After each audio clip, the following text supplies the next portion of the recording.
वाले का। अरे यार, कब तो हमारी क्लास हो चुकी है आशिक है ना, टाइम देखो पहले क्या हो रहा है। सुनने वाला सर मेरी हो गई। एक्चुअली में सर सभी लोग माइक्रोफोन ऑन रखते हैं, इस वजह से प्रॉब्लम हो जाती है। अब मैं कितना कहूँ, अब छोटे बच्चे तो है नहीं, क्लास स्टार्ट खोल के झापड़ लगा दूं। जब वही समझने को तैयार नहीं तो हम क्या कर सकते हैं। एब्सेंट वालों में श्वेता तिवारी, उमा अवस्थी, वैशाली, अलका दीक्षित, अनु प्रताप वर्मा, मनीषा त्रिपाठी, नेहा मिश्रा, रजनी द्विवेदी, साक्षी अग्रवाल। साक्षी अग्रवाल प्रेजेंट। देखिए एक मिनट, साक्षी अग्रवाल। इधर अनुपमा गुप्ता, माधुरी पांडे, नरेश निवेश कुमार, पूजा राजपूत, ये लोग एब्सेंट है। कोई है इसमें? चलिए, बहुत बहुत धन्यवाद। अब आज के जो हमारे एक्सपर्ट हैं आप लोगों से परिचित होंगे।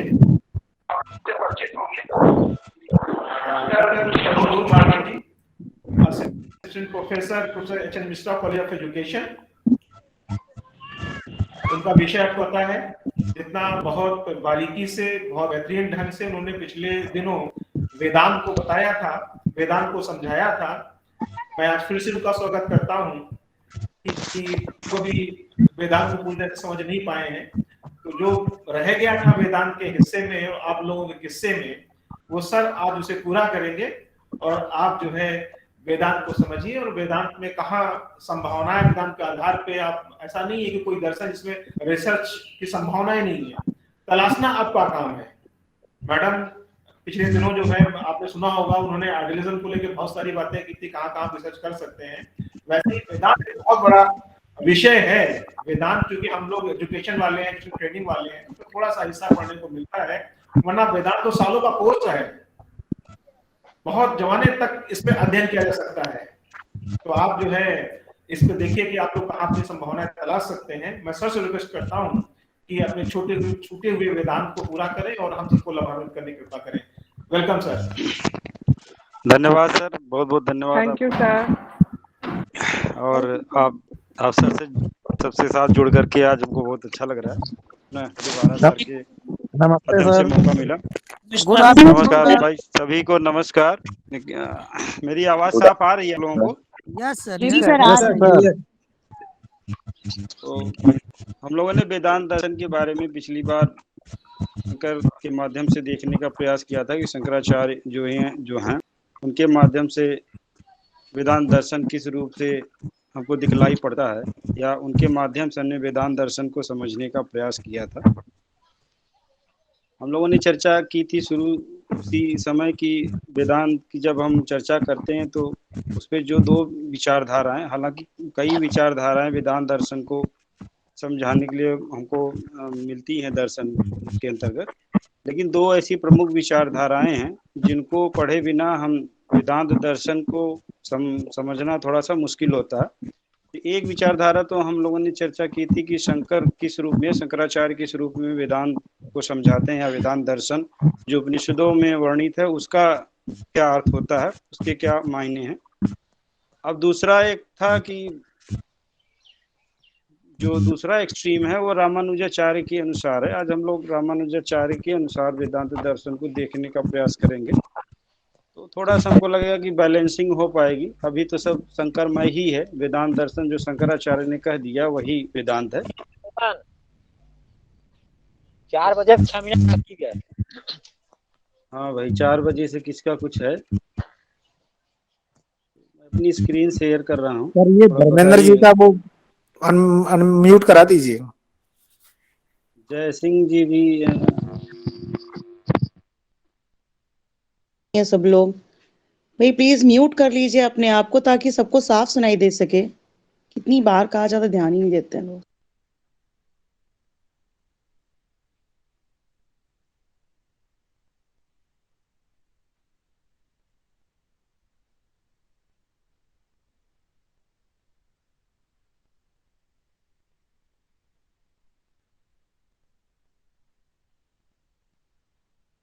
आई एम विजुअल। मेरा स्क्रीन आपको लोगों को दिखाई दे रहा है? Yes sir, visual. जी सर। दिख रहा है। Yes sir. Yes sir, visual.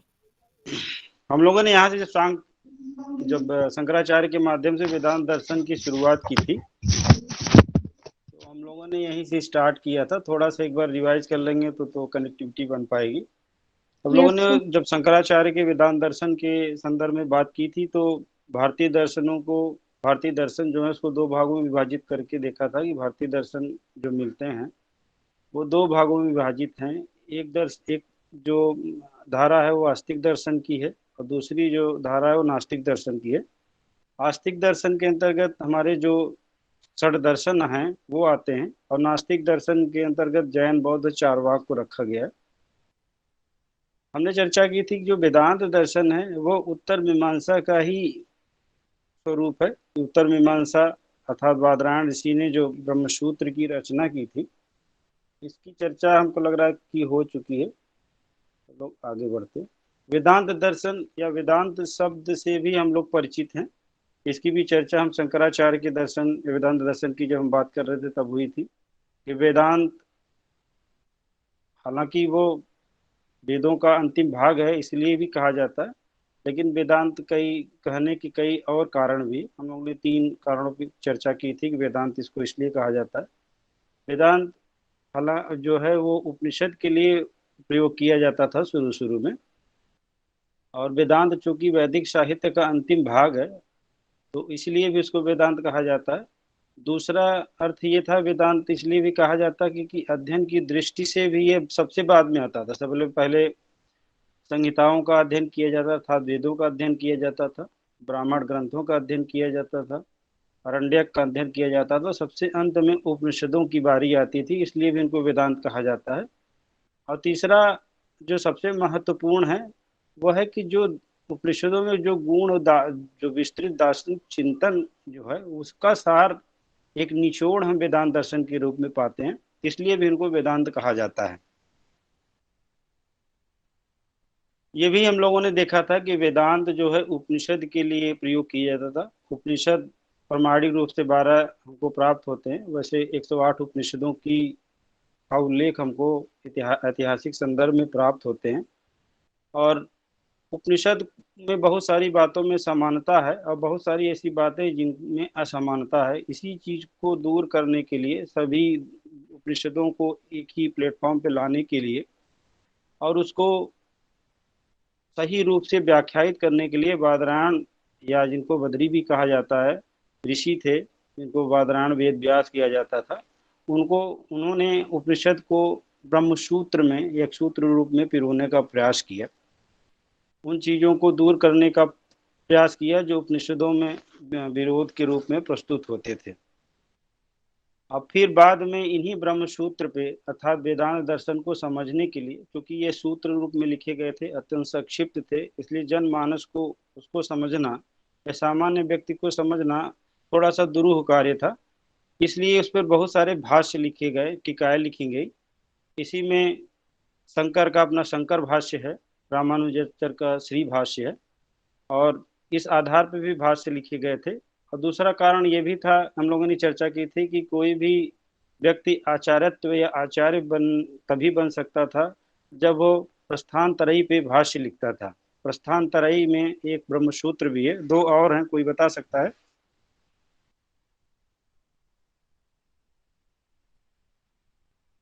प्रस्थानत्रयी के बारे में हम लोगों ने चर्चा की थी। प्रस्थानत्रयी में एक तो ब्रह्मसूत्र है, 2 और भगवद गीता, एक भगवद गीता है और उपनिषद। उपनिषद, भगवद गीता और ब्रह्मसूत्र, इन तीनों को मिलाकर के प्रस्थानत्रयी कहा जाता है। और जब तक कोई व्यक्ति इन प्रस्थानत्रयी तो अपना भाष्य नहीं लिखता था, तब तक वो आचार्य की पदवी से विभूषित नहीं होता था। एक तरह से हम कह सकते थे कि प्रोफेसर बनने के लिए, आचार्य बनने के लिए उनको इन तीनों पे भाष्य लिखना अनिवार्य था। इस कारण भी भाष्य लिखे गए। इस भाष्य के क्रम में हम लोगों ने शंकर का जो अद्वैतवाद है उसका हम लोगों ने अध्ययन किया है, उस पर कुछ चर्चा की है।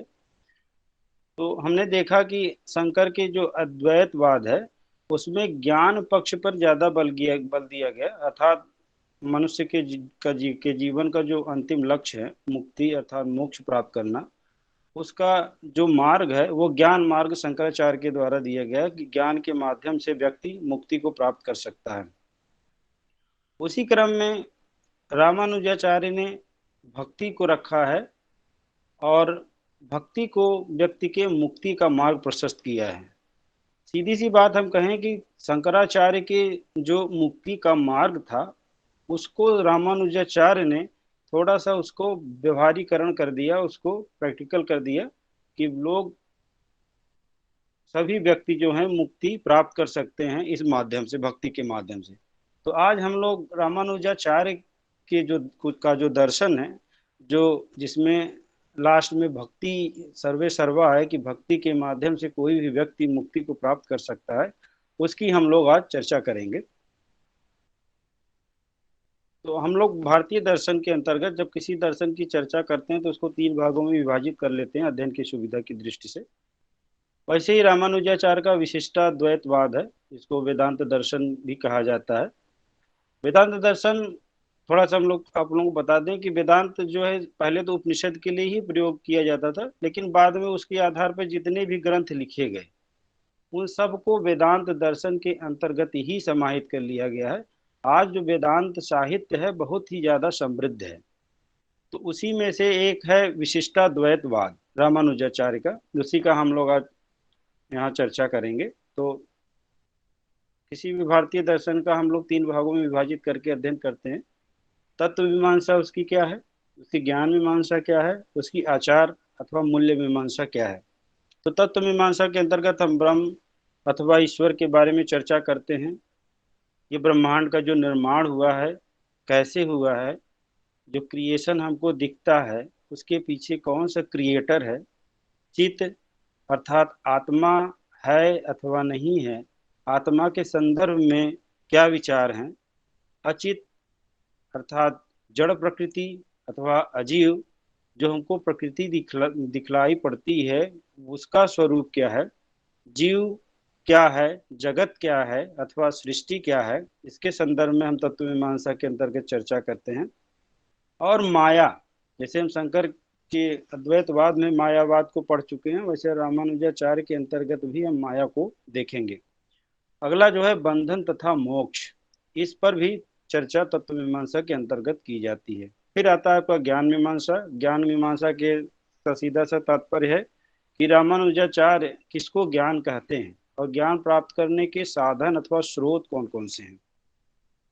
फिर आचार मीमांसा के अंतर्गत हम चर्चा करेंगे कि मनुष्य का जीवन यदि जीवन का अंतिम लक्ष्य मुक्ति और मोक्ष है तो व्यक्ति को क्या कर्म करने चाहिए और क्या कर्म नहीं करने चाहिए जिससे उसको मोक्ष की प्राप्ति हो।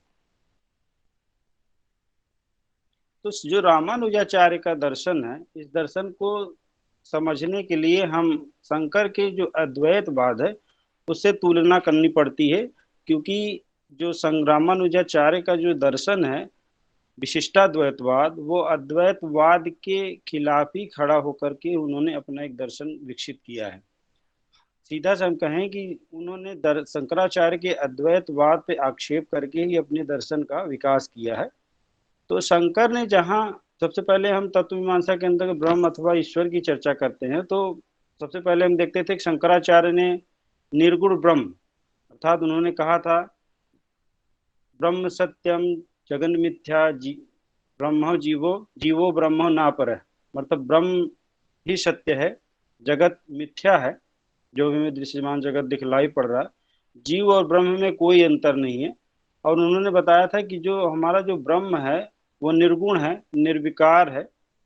तो इसी संदर्भ में जब रामानुजाचार्य अपने दर्शन का विकास करते हैं वो कहते हैं कि जो निर्गुण ब्रह्म है वो निर्गुण नहीं है, क्योंकि निर्गुण की हमको अनुभूति नहीं होती है।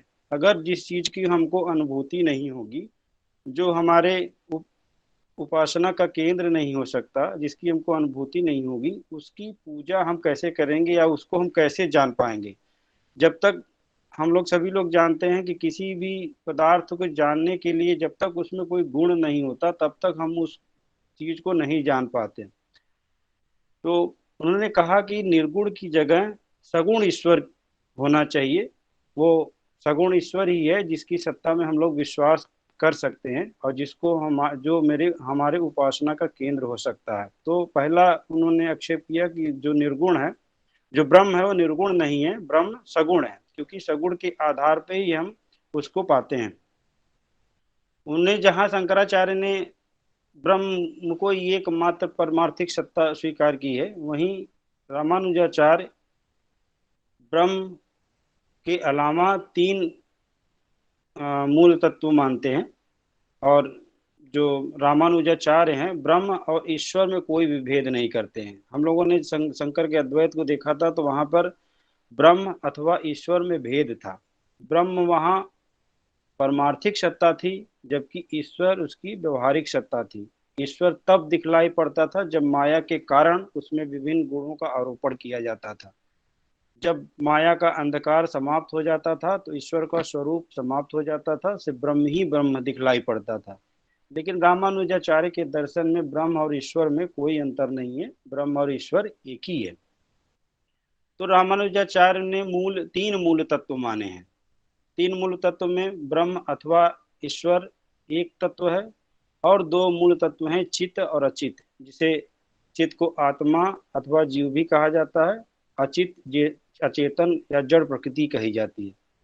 रामानुजा के अनुसार ईश्वर में ही चित्त और चित्त दोनों तत्व विद्यमान है, अर्थात जो ब्रह्म है, जो के अनुसार जो ईश्वर है, जो चित्त अचित जो दो तत्व दिखते हैं, उसी के विशेषण हैं, उसी के शरीर के दो अंग की तरह हैं। वो दोनों तत्व शुरू से उसमें विद्यमान रहते हैं। जब सृष्टि का विकास नहीं होता तब भी वो सूक्ष्म रूप में ब्रह्म में ही या ईश्वर में ही विद्यमान रहते हैं, और सृष्टि के प्रलय के पश्चात भी वह उसी में ही सूक्ष्म रूप से धारण कर लेते हैं। और जब यही ईश्वर सृष्टि का विकास करता है या सृष्टि के रूप में अपने आप को प्रकटीकरण करता है, तो वही जो सूक्ष्म चित्त अचित जो तत्व है वो स्थूल रूप में हमको दिखलाई पड़ते हैं, जो जगत अथवा सृष्टि के रूप में हमारे समक्ष उपस्थित है। क्योंकि चित्त अचित के जब प्रलय अवस्था होती है तो चित्त अचित का विनाश हो जाता है और सूक्ष्म रूप में वो ईश्वर में चले जाते हैं, और सिर्फ ईश्वर ही विशिष्ट रूप से बच जाता है। इसीलिए इनके दर्शन को विशिष्टा अद्वैतवाद दर्शन कहा जाता है। बात समझ में आ रही है आप लोगों को? Yes sir. जी सर। जी सर। जो दो विशेषण हैं इनके, चित्त अचित, इन विशेषणों के आधार पे ही या ये जब सूक्ष्म रूप धारण कर लेते हैं, जब प्रलय अवस्था आती है, तो जो ईश्वर ही वही शेष बच जाता है, उसी का स्वरूप हमको दिखलाई पड़ता है। तो वो उन दोनों तत्वों से विशिष्ट है, इसीलिए इनके दर्शन को विशिष्टाद्वैतवाद दर्शन कहा जाता है। विशिष्टाद्वैत का मतलब है कि इनका ये नहीं है कि वो अद्वैतवाद को अस्वीकार करते हैं शंकर को, ये भी अद्वैतवादी हैं, लेकिन इनका अद्वैतवाद थोड़े से विशिष्ट प्रकार का है, इसलिए विशिष्टाद्वैतवाद है ये। तो शंकर ने जहां ब्रह्म में अभेद बतलाया, उन्होंने कहा कि ब्रह्म में कोई भेद नहीं किया जा सकता। जो आप भेद बतला रहे हैं कि ब्रह्म के दो पार्ट बाद में बन जाते हैं जिनसे ब्रह्म अथवा ईश्वर के शरीर का निर्माण होता है, ब्रह्म तो अभेद है। वहीं रामानुजाचार्य उनसे कहते हैं कि आप भेद का मतलब क्या है आपके अनुसार? हमको संसार में तीन प्रकार के भेद दिखलाई पड़ते हैं।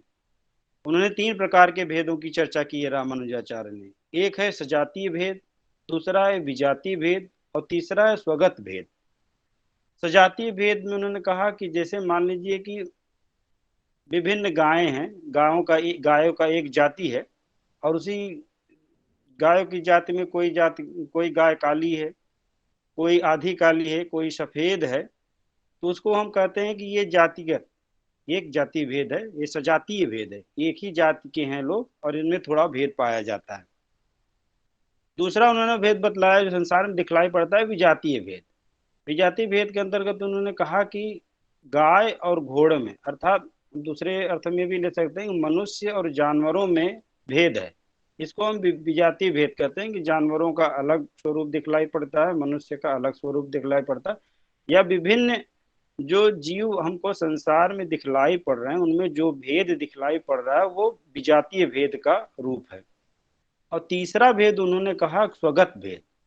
स्वगत भेद अर्थात जो एक ही शरीर में जो हमको भेद दिखलाई पड़ते हैं, जैसे मनुष्य का शरीर है, आंख और हाथ में अंतर है, हाथ और पैर में अंतर है, पेट और पीठ में अंतर है, ये स्वगत भेद के रूप में उन्होंने बतलाया। और उन्होंने कहा कि जो हमारा ब्रह्म है वह इसी स्वगत भेद से ही युक्त है, अर्थात वह जो ब्रह्म है चित और अचित उसी के विशेषण हैं, उसी के अंग हैं, इसलिए हमको जो ब्रह्म हमारा है वह स्वगत भेद से युक्त है।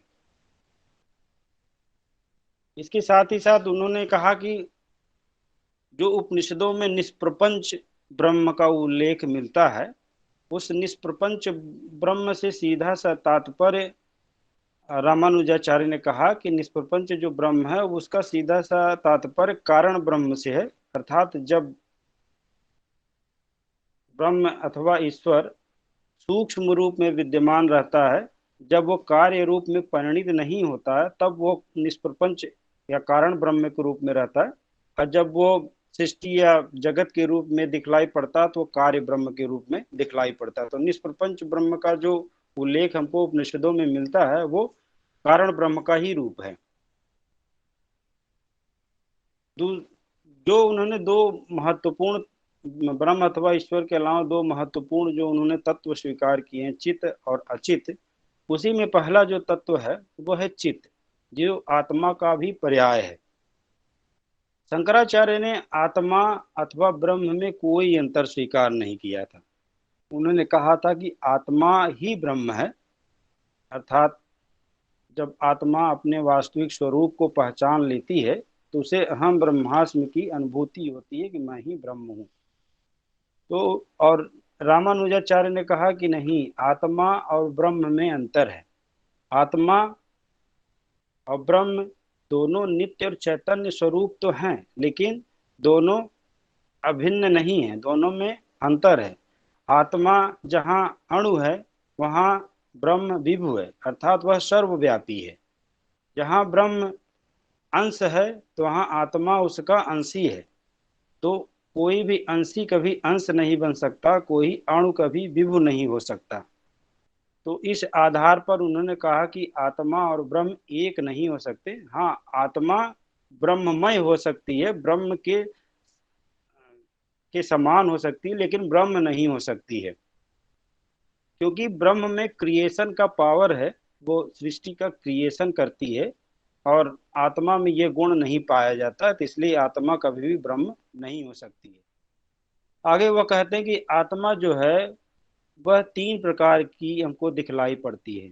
तीन प्रकार की आत्माओं की चर्चा रामानुजाचार्य अपने दर्शन में करते हैं। एक आत्मा है बद्ध आत्मा, दूसरी है मुक्त आत्मा, और तीसरी ये नित्य आत्मा। ये तीन प्रकार की आत्माएं हमको दिखलाई पड़ती हैं रामानुजाचार्य के अनुसार।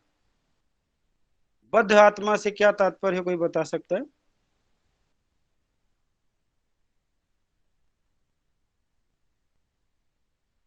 इससे क्या आशय निकलता है कि बद्ध बद्ध आत्मा वो किसे होती कहते हैं? है जो शरीर धारण करती हैं। मोह माया से युक्त हो। हाँ, बिल्कुल सही। बद्ध आत्मा अर्थात जो सांसारिक जीवन चक्र में फंस जाता है, जो कभी अपने आप को इंद्रिय, आत्म, मन अथवा शरीर के रूप में समझने लगता है, और संसार की जो नाना प्रकार के सुख दुख हैं उसको भोगता है और विभिन्न प्रकार के कर्म करता है और कर्म फल प्राप्त करता है, वो किस प्रकार की आत्मा है? बद्ध आत्मा है। दूसरी एक आत्मा है मुक्त आत्मा। मुक्त आत्मा वह आत्मा है जब वो अपने वास्तविक स्वरूप को पहचान लेता है कि मैं ही उस परम ब्रह्म अथवा ईश्वर का अंश हूँ, तो वो आत्मा मुक्त आत्मा होती है। और तीसरी आत्मा होती है नित्य आत्मा। नित्य आत्मा वो आत्मा होती है जो वैकुंठ धाम में जो हमारा परम ब्रह्म है, जो ईश्वर है, उसी के सानिध्य में रहता है और उसकी सेवा करता है। इस प्रकार रामानुजाचार्य ने तीन प्रकार की आत्माओं का वर्णन किया है। हालांकि आत्माएं सभी एक समान है, लेकिन उनमें संख्यागत भेद है। कोई भी आत्मा एक नहीं है, कई आत्माओं की सत्ता वो स्वीकार करते हैं। दूसरा जो मूल तत्व है रामानुजाचार्य के विशिष्टाद्वैत दर्शन में, वो है अचित, या उसको हम कहते हैं जड़ प्रकृति। जड़ प्रकृति से तात्पर्य है कि ये ज्ञान रहित है तथा विकारी द्रव्य है। मतलब इसमें ये अचेतन द्रव्य है, इसमें कोई चेतना नहीं होती, तब तक नहीं होती जब तक वह ईश्वर की इच्छा नहीं होता, या चित्त अर्थात आत्मा या जीव का संयोग नहीं होता। जब ईश्वर अथवा आत्मा का उसमें संयोग होता है तब उसमें विकार उत्पन्न होता है, और विकार उत्पन्न करने का गुण प्रकृति में पहले से ही विद्यमान है। और जब ईश्वर की इच्छा होती है और चित्त का संयोग होता है तो अपने आप को जगत रूप में वो विकसित करता है। श्वेताश्वतर उपनिषद है, उसमें प्रकृति को बीज के रूप में, सृष्टि के बीज के रूप में माना गया है कि जो सृष्टि हमको दिखलाई पड़ता है वो उसका जो बीज है वो जड़ प्रकृति है। जैसे हम लोग देखते हैं कि किसी भी पौधे का विकास होता है या पेड़ का विकास होता है, तो बिना बीज के किसी भी पौधे या पेड़ का विकास नहीं होता है। लेकिन जब वो बीज जमीन में बोई जाती है, उसको खाद पानी आदि दिया जाता है, तब वो अपने वास्तविक स्वरूप में या पेड़ पौधे के रूप में वो परिवर्तित होता है। उसी प्रकार प्रकृति भी एकदम विकार रहित बीज की तरह विद्यमान है, लेकिन जब उसको उस पर ईश्वर की कृपा जैसा खाद पानी पड़ता है और चित्त का जब संयोग होता है तो वो अपने आप को जगत के रूप में परिणित कर लेती है। सांख्य दर्शन में भी इसको अजन्मा और शाश्वत माना गया है, और रामानुज भी इसको मानते हैं कि सांख्य में के अनुसार रामानुज भी इसे अजा अर्थात अजन्मा और शाश्वत कहा है उन्होंने भी, अर्थात इसका जन्म नहीं होता है और यह शाश्वत है। तो जिस प्रकार ब्रह्म अथवा ईश्वर नित्य शाश्वत है, उसी प्रकार अचित या जड़ प्रकृति जो भी है वो भी शाश्वत और नित्य है, ये भी अजन्मा है। बस जब प्रलय की अवस्था आती है सूक्ष्म रूप धारण कर लेता है, इसका विनाश नहीं होता है। किंतु सांख्य की तरह ये प्रकृति अथवा पुरुष, सांख्य दर्शन में दो प्रमुख मूल तत्व माने गए हैं, प्रकृति और पुरुष। तो वहाँ सांख्य दर्शन में प्रकृति और पुरुष की स्वतंत्र सत्ता स्वीकार की गई है। सांख्य दर्शन एक अनिश्वरवादी दर्शन है, जैसा कि आप लोग परिचित होंगे। यहाँ ईश्वर की कोई कल्पना नहीं है, लेकिन प्रकृति और पुरुष के संयोग से ही सृष्टि का विकास का क्रम सांख्य दर्शन में दिखाया गया और दोनों की स्वतंत्र सत्ता स्वीकार की गई है। लेकिन रामानुजाचार्य के विशिष्टाद्वैत दर्शन में ये तो माना गया है सांख्य दर्शन के अनुसार कि जो प्रकृति है, हमारी जड़ प्रकृति है, वो शाश्वत है, अजन्मा है, लेकिन उसकी स्वतंत्र सत्ता नहीं है। अर्थात जब प्रलय की अवस्था आती है तो जो आपका चित्त है वो सूक्ष्म रूप में ईश्वर में विद्यमान रहता है, और जब वो सृष्टि के विकास क्रम की जब बात आती है तो अपने स्थूल रूप में प्रकट होता है। यह सब वो ईश्वर की इच्छा अनिच्छा से ही करता है, अर्थात ईश्वर उस पर नियंत्रण स्थापित करता है, वह ईश्वर के नियंत्रण में, इसकी स्वतंत्र सत्ता नहीं, जैसा कि सांख्य दर्शन में स्वीकार किया गया।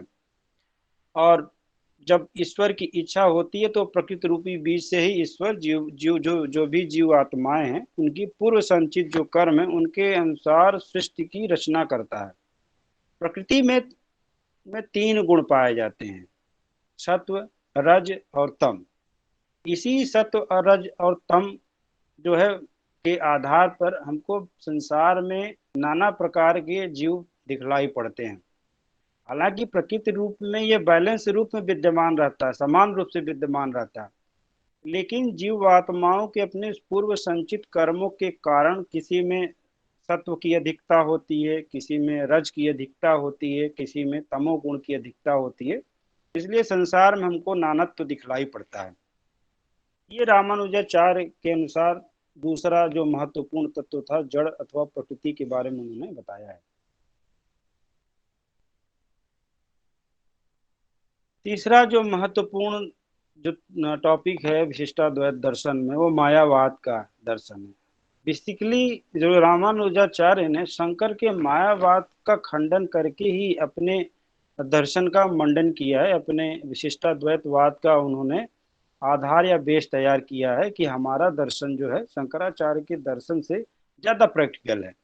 तो उन्होंने मायावाद जो उन्होंने जो मायावाद प्रस्तुत किया वो मायावाद शंकर के मायावाद से भिन्न है। शंकर के अनुसार जहाँ माया एक अध्यास है, अविद्या है, हम लोगों ने चर्चा की थी शंकर के मायावाद में कि शंकर का जो मायावाद है अध्यास, अध्यास का मतलब होता है जहाँ जो चीज कल्पित नहीं है उसकी हम कल्पना वहां कर लें, उसको अध्यास कहा जाता है। जैसे अंधेरे में रस्सी को हम सर्प की अनुभूति करते हैं तो वहां माया के कारण ही वो अध्यास किया गया, इसलिए हम उसको उसकी अनुभूति कर पा रहे हैं। तो माया जो शंकर का जो माया है उसकी दो शक्तियां हैं, एक आवरण है, दूसरा विक्षेप है। एक के आधार पे अर्थात आवरण के आधार पर वह उस किसी भी वस्तु के वास्तविक स्वरूप को ढक लेती है और दूसरे विक्षेप के माध्यम से उस पर मिथ्या भाव का वो आरोपण कर देती है, इसलिए हमको किसी भी चीज के वास्तविक स्वरूप का अनुभव या भान नहीं हो पाता है। इसी शंकर के मायावाद की कटु आलोचना रामानुजाचार्य अपने दर्शन विशिष्टाद्वैत में बाद में करते हैं और उसमें वो कई प्रकार की अनुपपत्ति अर्थात आरोप लगाते हैं। वो 7 प्रकार के आरोप लगाते हैं, इसमें से कुछ प्रमुख हैं। जैसे वो कहते हैं कि जो शंकर का मायावाद है उस पर उन आश्रयानुपपत्ति लगाते हैं, अर्थात इस माया का कोई आश्रय नहीं है, शंकर के माया का कोई आश्रय नहीं है। वो कहते हैं कि यदि शंकर के माया का आश्रय ब्रह्म है तो माया तो असत है, अविद्या है, तो कोई सत जिस ब्रह्म को हम सत मानते हैं, सतचित आनंद मानते हैं, तो कोई सत किसी असत का आश्रय कैसे हो सकता है। और दूसरी बात रामानुजाचार्य कहते हैं कि यदि हम मान लें कि ब्रह्म में माया का आश्रय है तब तो शंकर के जो अद्वैतवाद है उसका ही खंडन हो जाता है, तब तो यह द्वैत हो जाता है। एक तो एक शंकर का ब्रह्म हो जाता है, दूसरा मूल तत्व माया हो जाती है। तो इस आधार पर उनकी आलोचना करते हैं और कहते हैं कि ब्रह्म चूंकि सत्य है इसलिए जो आप माया है वो ब्रह्म आश्रय नहीं हो सकता उसका। तो दूसरा वो कहते हैं कि यदि ब्रह्म आश्रय नहीं हो सकता तो क्या जीव इसका आश्रय हो सकता है। तो फिर रामानुजाचार्य उसकी भी आलोचना करते हैं, जीव भी इसका आश्रय नहीं होगा क्योंकि जीव माया के कारण ही उत्पन्न हुआ है, अर्थात कार्य से कारण की उत्पत्ति तो नहीं होगी ना, कारण से ही कार्य उत्पन्न होगा। इस आधार पे वो ये आरोप लगाते हैं कि जो शंकर का मायावाद है उसका कोई आश्रय ही नहीं है। दूसरा प्रमुख आरोप वो लगाते हैं प्रमाणानुपपत्ति, ये माया जो है इस माया का कहीं कोई प्रमाण ही नहीं मिलता है। प्रमाण के आधार पर भी हम लोग जब ज्ञान मीमांसा के अंतर्गत चर्चा करेंगे तो ज्ञान प्राप्त करने के 3 स्रोत हैं वहां पर। कहते जो रामानुजाचार्य कहते हैं कि प्रमाण या ज्ञान प्राप्त करने का या किसी चीज को सिद्ध करने के लिए हमारे पास 3 ही स्रोत हैं, या तो उसका प्रत्यक्षीकरण हो अर्थात हमको इंद्रियों के माध्यम से उसकी अनुभूति हो तब हम कहते हैं कि ये चीज है, या हमको अनुमान के माध्यम से उसका हम विश्लेषण कर पाए तब यह मान सकते हैं, या शब्द अर्थात कहीं जो हमारी अनुश्रुतियां हैं ये हमारे जो श्रुति ग्रंथ हैं उसमें कहीं ये लिखा हो इस मायावाद या जो जो जिस माया की संकल्पना शंकर करते हैं उसका वर्णन। तो कहते हैं ऐसा कहीं भी किसी भी श्रुति ग्रंथ में कहीं भी शंकर के मायावाद का वर्णन नहीं मिलता है। तो जब शंकर के माया का वर्णन कहीं नहीं मिलता तो इसको हम प्रमाणिक रूप से सिद्ध नहीं कर सकते। इसकी जगह रामानुजाचार्य श्वेताश्वतर उपनिषद में माया का उल्लेख जो मिलता है वो कहते हैं कि ये मायावाद नहीं है, अर्थात माया से तात्पर्य ईश्वर अथवा ब्रह्म के क्रिएशन पावर से है, जिसका उल्लेख हम श्वेताश्वतर उपनिषद में पाते हैं। वहां पर ईश्वर को मायावी या माइन कहा गया है और इसका सीधा से अर्थ है कि क्रिएटर के क्रिएशन पावर से अर्थात सृजन शक्ति से। इसका उल्लेख तो हम पाते हैं कि ईश्वर की जो सृजन शक्ति है उसको मायावी कहा गया, न कि जो शंकर का मायावाद है। मायावाद आप लोगों को समझ में आया?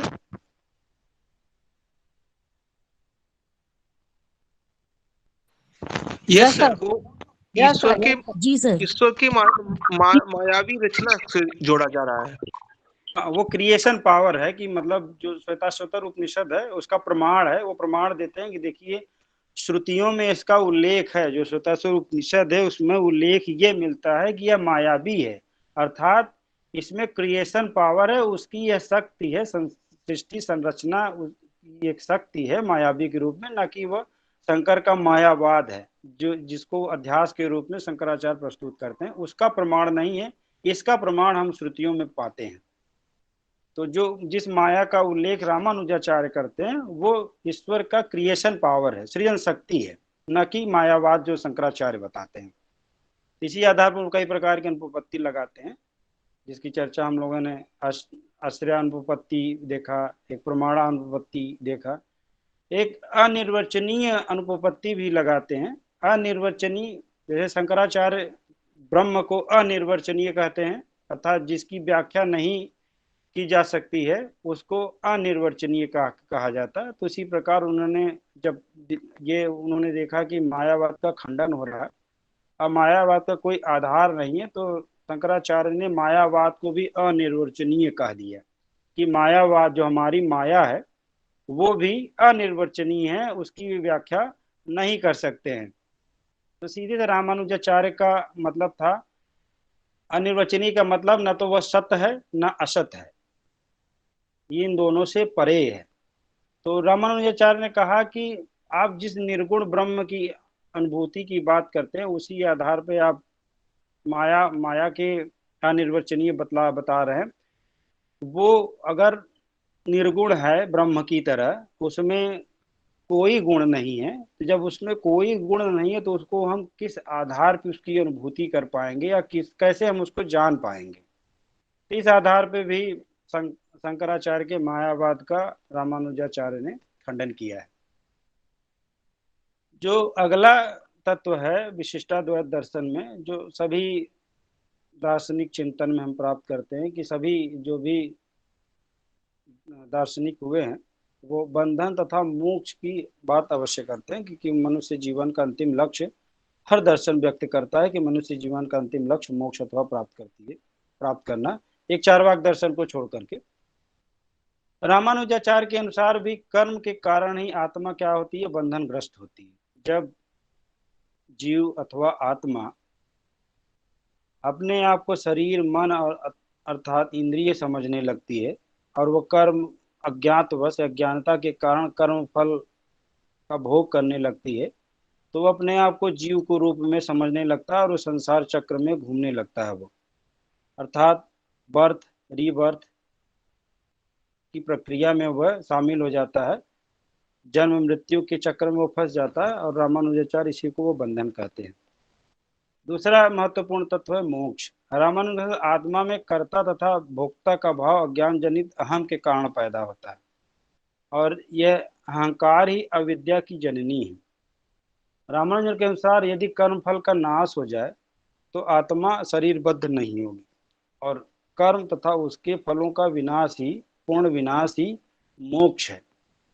शंकराचार्य में जहाँ मोक्ष की जो अवस्था है वो आत्मा का ब्रह्म के स्वरूप में परिणित हो जाना है, कि अर्थात आत्मा जो है अपने अज्ञानता अवस्था के कारण या माया के कारण अपने वास्तविक स्वरूप को पहचान नहीं पाती है, हालांकि वह ब्रह्म ही है।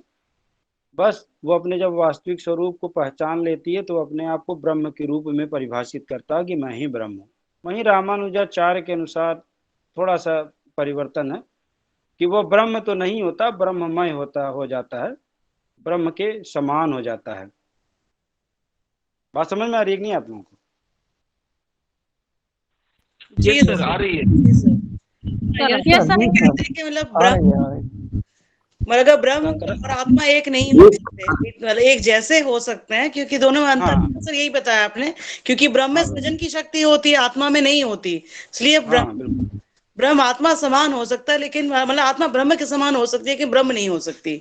यही ब्रह्म नहीं हो सकती। यही थोड़ा सा अंतर है कि यहाँ जब शंकराचार्य में हम देखते हैं तो वहाँ आत्मा और ब्रह्म में कोई अंतर नहीं, जी लेकिन रामानुजाचार्य में आत्मा और ब्रह्म में थोड़ा सा अंतर हो जाता है। जो मोक्ष की अवस्था होती है वह ब्रह्ममय की अवस्था है, जी जी ब्रह्म की अवस्था नहीं है। ठीक है। हालांकि रामानुजाचार्य भी घोर अद्वैतवादी हैं, वो भी शंकराचार्य के अद्वैतवाद पे अर्थात ब्रह्म के का जो सिद्धांत है उस पे वो कोई आक्षेप नहीं करते। वो भी कहते हैं एको ब्रह्म द्वितीयो नास्ति, मतलब ब्रह्म एक ही है, वो दूसरा नहीं हो सकता। यहाँ भी है कि जो ब्रह्म अथवा ईश्वर है वो एक ही है, उसके समान तो जो चीजें हो सकती, लेकिन वो ब्रह्म अथवा ईश्वर नहीं हो सकता है। बात समझ में आ रही है? जी जी जी सर। जी सर। अब हम लोग चर्चा करते हैं ज्ञान मीमांसा की। ये शंकराचार्य रामानुजाचार्य का आपकी तत्व मीमांसा थी, जिसके अंतर्गत हम लोगों ने विभिन्न चीजों की चर्चा की। अब रामानुजाचार्य की ज्ञान मीमांसा क्या है, वो ज्ञान किसको मानते हैं? तो शंकराचार्य भी रामानुजाचार्य की तरह जो ब्रह्म अथवा ईश्वरीय ज्ञान है उसको सर्वोच्च ज्ञान की श्रेणी में रखते हैं। जहाँ शंकराचार्य दृश्यमान जगत को असत्य मानते हैं अर्थात ब्रह्म का विवर्त मानते हैं, वहीं रामानुजाचार्य संसार में जितने भी ज्ञान प्राप्त दिखलाई पड़ते हैं, जितने भी चीजें दिखलाई पड़ती हैं उन सभी को सत्य मानते हैं। मतलब जितने भी द्रव्य संबंधी ज्ञान है उन सबको सत्य मानते हैं। उनका कहना है कि हमको रस्सी में सर्प की प्रतीति होती है तो रस्सी में कोई विकार नहीं उत्पन्न हो जाता, रस्सी का स्वरूप अपने आप बना ही रहता है। रस्सी का अलग स्वरूप लक्षण है और सर्प का अपना अलग स्वरूप लक्षण है, इसलिए हमको देख लेने मात्र से ही रस्सी में कोई विकार नहीं उत्पन्न हो जाता। और हम यदि स्वप्न में किसी चीज को देखते हैं थोड़ी देर के लिए ही सही, तो वो शंकराचार्य रामानुजाचार्य का मानना है कि वो भी ज्ञान सत्य है, क्योंकि ईश्वर ने उसकी रचना उतने ही देर के लिए उतने ही काल के लिए की है। वो इसलिए मानते हैं क्योंकि जो रामानुजाचार्य हैं वो जगत को मिथ्या नहीं मानते हैं। अभी हम लोग आगे चर्चा करते हैं। तो जो जगत है, स्किप हो गई क्या?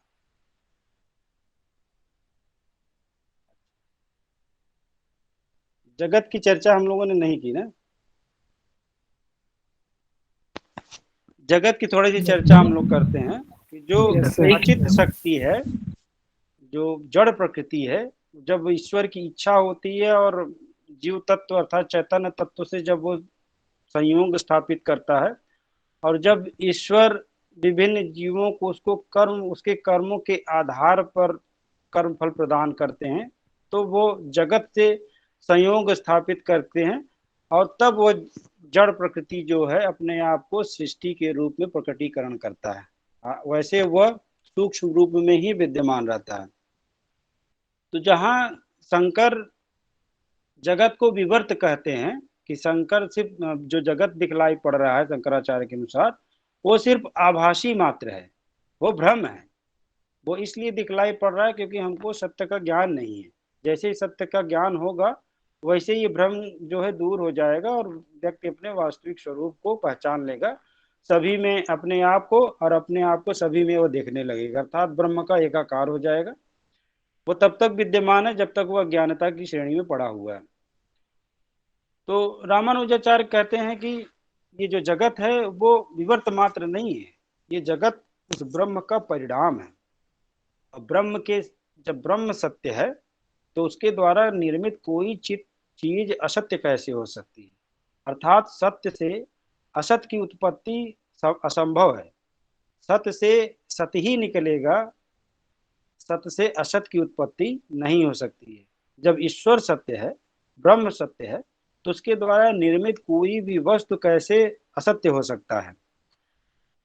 तो रामानुजाचार्य भी सांख्य के समान सत्कार्यवादी है। सत्कार्यवादी गलत होगा, सत्कार्यवादी हैं। जैसे सांख्य दर्शन में सत्कार्यवाद अर्थात कारण कार्य का जो स्वरूप काज और इफेक्ट का जो सिद्धांत दिया गया है, वैसे ही शंकराचार्य ने भी सत्कार्यवाद को माना है। और रामानुजाचार्य भी सांख्य दर्शन के अनुसार सत्कार्यवादी हैं, घोर सत्कार्यवादी हैं। वो कहते हैं कि जो ईश्वर और जगत का संबंध कारण और कार्य प्रकार का है, अर्थात ईश्वर जो है कारण है और जगत जो है उसका कार्य है, उसका परिणाम है। शंकर के अनुसार अथवा उपनिषदों में जो जगत के मिथ्या संबंधी वर्णन मिलता है, अर्थात जो शंकर जिसका वर्णन करते हैं कि ये माया अज्ञान का पर्याय है और जो जगत है, और उपनिषदों में ये भी मिलता है कि जो जगत है वो मिथ्या है। तो रामानुजाचार्य उसको अपने रूप में परिभाषित करते हैं और बताते हैं कि जो उपनिषदों में मिथ्या संबंधी जगत के लिए वर्णन मिलता है वो सिर्फ विषयों की सत्ता को स्वीकार नहीं किया, अस्वीकार, वहां पर विषयों की सत्ता को अस्वीकार नहीं किया गया, अर्थात विषयों की सत्ता को वो स्वीकार करते हैं, आप सिर्फ उसकी स्वतंत्र स्थिति को स्वीकार नहीं करते, अर्थात स्वतंत्र स्थिति को वहां अस्वीकार किया गया है।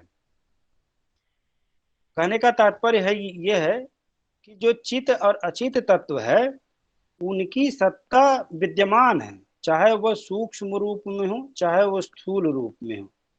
उस स्थूल रूप में इसलिए उसको स्वतंत्र मतलब उनकी स्वतंत्र स्थिति को इसलिए स्वीकार नहीं किया गया क्योंकि ये ईश्वर से स्वतंत्र नहीं है।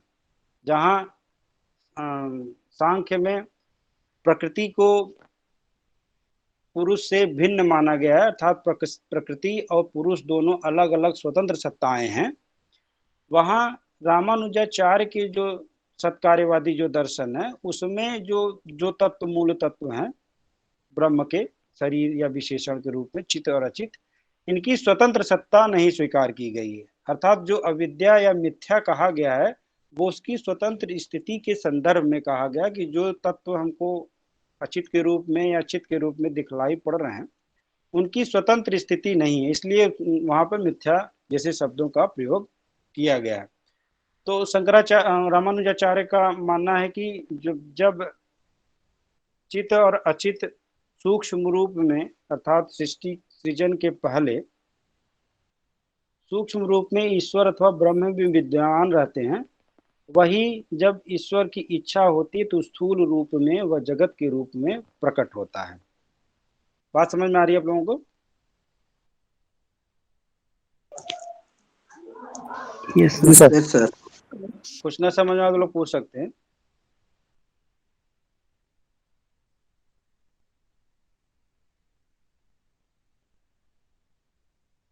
हम लोग ज्ञान मीमांसा पे पुनः आ जाते हैं। ज्ञान मीमांसा की हम लोग चर्चा कर रहे थे। तो वो शंकर के विपरीत दृश्यमान जगत में जो भी ज्ञान दिखलाई पड़ रहा है जिसको शंकराचार्य असत्य मानते हैं, वहां पर रामानुजाचार्य सभी प्रकार के जो भी ज्ञान, चाहे वो अल्प समय के लिए हो चाहे अधिक समय के लिए हो, जिस रूप में प्राप्त होता है वो सभी ज्ञान सत्य है, क्योंकि वह उसका अधिष्ठाता जो है, उसका जो आधार है वो ब्रह्म अथवा ईश्वर है। जब ब्रह्म अथवा ईश्वर सत्य है, सत्य की प्रतिमूर्ति है, तो उसके द्वारा बनाई गई कोई चीज चाहे अल्प काल के लिए हो चाहे वह दीर्घ काल के लिए हो, असत्य कैसे हो सकती है। इसलिए वो सभी प्रकार के ज्ञान को सत्य मानते हैं रामानुजाचार्य। जहाँ शंकराचार्य ज्ञान प्राप्ति करने के 6 स्रोत बताते हैं, अर्थात 6 माध्यम हैं जिनके आधार पर हमको ज्ञान की अनुभूति होती है, वहीं रामानुजाचार्य ज्ञान प्राप्त करने के 3 स्रोत बताते हैं। तो पहले हम शंकराचार्य के जो 6 स्रोत हैं वो कौन से हैं? उसमें है प्रत्यक्ष, अनुमान, उपमान, शब्द, अर्थापत्ति और अभाव। ये 6 प्रकार के उन्होंने स्रोत बताए हैं शंकराचार्य ने, जिसके आधार पर हमको ज्ञान की प्राप्ति होती है। प्रत्यक्ष से आप में से कोई बताया प्रत्यक्ष ज्ञान से क्या तात्पर्य है? जो हम स्वयं देख पा रहे हैं नजरों से, अपने सेंसेस से जिसको हम महसूस कर पाते हैं। बिल्कुल सही। इंद्रियों के माध्यम हमको अपनी इंद्रिय ज्ञानेंद्रिय, हाँ, इंद्रिय जनित जो ज्ञान है, हाँ, जो इंद्रिय जन्य ज्ञान है, इसको इंद्रिय जन्य ज्ञान भी कहा जाता है प्रत्यक्ष ज्ञान को। अर्थात ऐसा ज्ञान जिसकी अनुभूति हमारे इंद्रियों के माध्यम से होती है, वो किस प्रकार का ज्ञान कहलाता है? प्रत्यक्ष ज्ञान। दूसरा ज्ञान जो प्राप्त करने का स्रोत है वो अनुमान है। अनुमान से क्या तात्पर्य है? सर जैसे कोई एक उदाहरण ले लीजिए, रात में बरसात हुई हो और गड्ढे में पानी भर गया हो, तो सुबह उठकर यही कह सकते हैं कि रात में हो सकता है बरसात हुई होगी। अनुमान लगाया गया है किसी चीज बिल्कुल को, सही। देखा नहीं गया लेकिन अनुमान है कि ऐसा हुआ है। हाँ सीमा जी, आप कुछ कह रही हैं? नहीं नहीं सर, बस यही कह रहे थे। क्या तो जो अनुमान है, मतलब किसी चीज के बारे में जब हम अनुमान करके कोई ज्ञान प्राप्त करते हैं तो वो अनुमान के अंतर्गत आता है। और जो आपका अनुमान ज्ञान है वो प्रत्यक्ष ज्ञान पर ही आधारित है। अगर हम सुबह उठ के गड्ढे में देख रहे हैं पानी भरा है, या अनुमान लगा रहे हैं कि बारिश हुई होगी, तो हमने ये पहले देखा है, हमारी इंद्रियों के माध्यम से इसकी हमको अनुभूति हुई है कि जब बारिश होता है तो गड्ढे में पानी भर जाता है। बात समझ में आ रही है आप लोगों को? तो जो हमारा अनुमान ज्ञान हाँ, वो हमारा अनुमान जो ज्ञान है वो प्रत्यक्ष ज्ञान पर ही आधारित है। तीसरा जो शंकराचार्य ने बताया, उपमान। उपमान मतलब जब हम किसी चीज की उपमा देते हैं। मान लीजिए हम जंगल में गए, कोई जानवर हमको दिखा, गाय के सदृश से, गाय जैसा दिख रहा है, जैसे नील गाय। जैसे नील गाय, तो हम उपमा देते हैं कि ये गाय तो नहीं लेकिन नील गाय, नील गाय की तरह दिख रही नील गाय है, तो वो हमको उपमा देते हैं, वो उपमान की श्रेणी में आता है। चौथा जो है शब्द। शब्द से क्या तात्पर्य है? सर जो धर्म ग्रंथ होते हैं उनके अनुसार, और जो आप्त पुरुष होते हैं उनके वचनों के आधार पर हाँ, जो ज्ञान प्राप्त किया जाता है वो होता है शब्द ज्ञान सर। बिल्कुल सही। तो शब्द ज्ञान के अंतर्गत जो हमारे श्रुतियों में जो ज्ञान विद्यमान है, उस ज्ञान को हम अध्ययन करके या गुरु द्वारा बताई गई बातों के माध्यम से जो ज्ञान प्राप्त करते हैं वो शब्द ज्ञान के अंतर्गत रखा जाता है। पांचवा है अर्थापत्ति। अर्थापत्ति अर्थात हाइपोथेसिस। हाइपोथेसिस मतलब परिकल्पना। जैसे अभी हम लोग, अब किसी ने परिकल्पना बनाई थी, बताई कि भाई गड्ढे में पानी भरा है, तो हमने एक हाइपोथेसिस बनाया कि हो सकता है कि सुबह बारिश हुई हो इसलिए गड्ढे में पानी भर गया है। या एक उदाहरण बड़ा फेमस मिलता है कि देवदत्त रात में भोजन नहीं करता है, लेकिन हम देवदत्त को देखते हैं मोटा है, तो हमने एक हाइपोथेसिस बनाया कि अच्छा देवदत्त रात में भोजन नहीं करता, दिन में भोजन नहीं करता है, तो रात में अवश्य भोजन करता होगा, क्योंकि हमने ये देखा है जो व्यक्ति ज्यादा भोजन करता है वह मोटा होता है। यह एक अन्य उदाहरण ये भी है कि जब हम पर्वत के पीछे कोई धुआं देखते हैं, तो जब धुआं उठता है तो हमको यह आभास होता है कि हम कल्पना बनाते हैं कि वहां पर आग होगी या लकड़ी जलाई गई। हाँ, मतलब आग होगी, लकड़ी जलाई होगी, आग होगी, तभी वहां धुएं की उत्पत्ति दिखलाई पड़ रही है हमको। तो उन्होंने कहा कि हाइपोथेसिस भी एक तरह का, एक अर्थापत्ति भी एक ज्ञान प्राप्त करने का स्रोत है। छठा उन्होंने अभाव प्राप्त कहा। अभाव मतलब कोई भी वस्तु नहीं है, उसके नहीं होने का भी हमको ज्ञान प्राप्त होता है। मान लीजिए कोई कुर्सी रखी है या घड़ा रखा है और घड़ा उस समय वहां नहीं है, तो हम कहते हैं यहाँ वह घड़ा नहीं है, यहाँ वहाँ कुर्सी नहीं है, तो उसके न होने का भी ज्ञान हमको प्राप्त होता है। ये 6 प्रकार के ज्ञान के स्रोत शंकराचार्य के अनुसार बताया गया है। रामानुजाचार्य इसका खंडन करते हैं और कहते हैं कि नहीं, जो भी ज्ञान प्राप्त करने के स्रोत हैं वो 3 ही हैं, प्रत्यक्ष, अनुमान और शब्द। किसी का माइक ऑन है क्या? वो कहते हैं कि 3 ही स्रोत हैं। प्रत्यक्ष अर्थात इंद्रिय जन्य ज्ञान, जो इंद्रियों के माध्यम से जिसकी अनुभूति हमको होती है, वह ज्ञान प्रत्यक्ष ज्ञान की श्रेणी में आता है। दूसरा अनुमान। अनुमान के अंतर्गत ही रामानुजाचार्य ने शंकराचार्य के उपमान, अर्थापत्ति आदि को समाहित कर लिया है। उनका कहना है कि उपमान जो है, अनुमान, उपमान में भी हम अनुमान लगाते हैं, बिना अनुमान के हम किसी को उपमा नहीं दे सकते हैं। और हाइपोथेसिस में भी हम अनुमान, अर्थापत्ति में भी अनुमान लगाते हैं। अनुमान लगा के ही हम बताते हैं कि पर्वत के पीछे यदि धुआं दिखलाई पड़ रहा है तो वहां आग अवश्य होगा।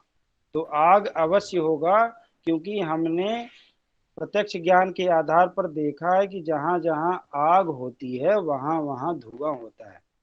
ठीक है। और जो रामानुजाचार्य का अनुमान है वो न्याय दर्शन का एक नव्य न्याय है, उस पर आधारित है, जहां पर अनुमान के जब हम अनुमान करते हैं वहां मीडिएटर की भूमिका अवश्य होती है कि बिना मिड टर्म के हम अनुमान नहीं लगा सकते हैं। जैसे मैंने एक उदाहरण दिया कि पर्वत के पीछे धुआं है, तो ये एक वाक्य हो गया।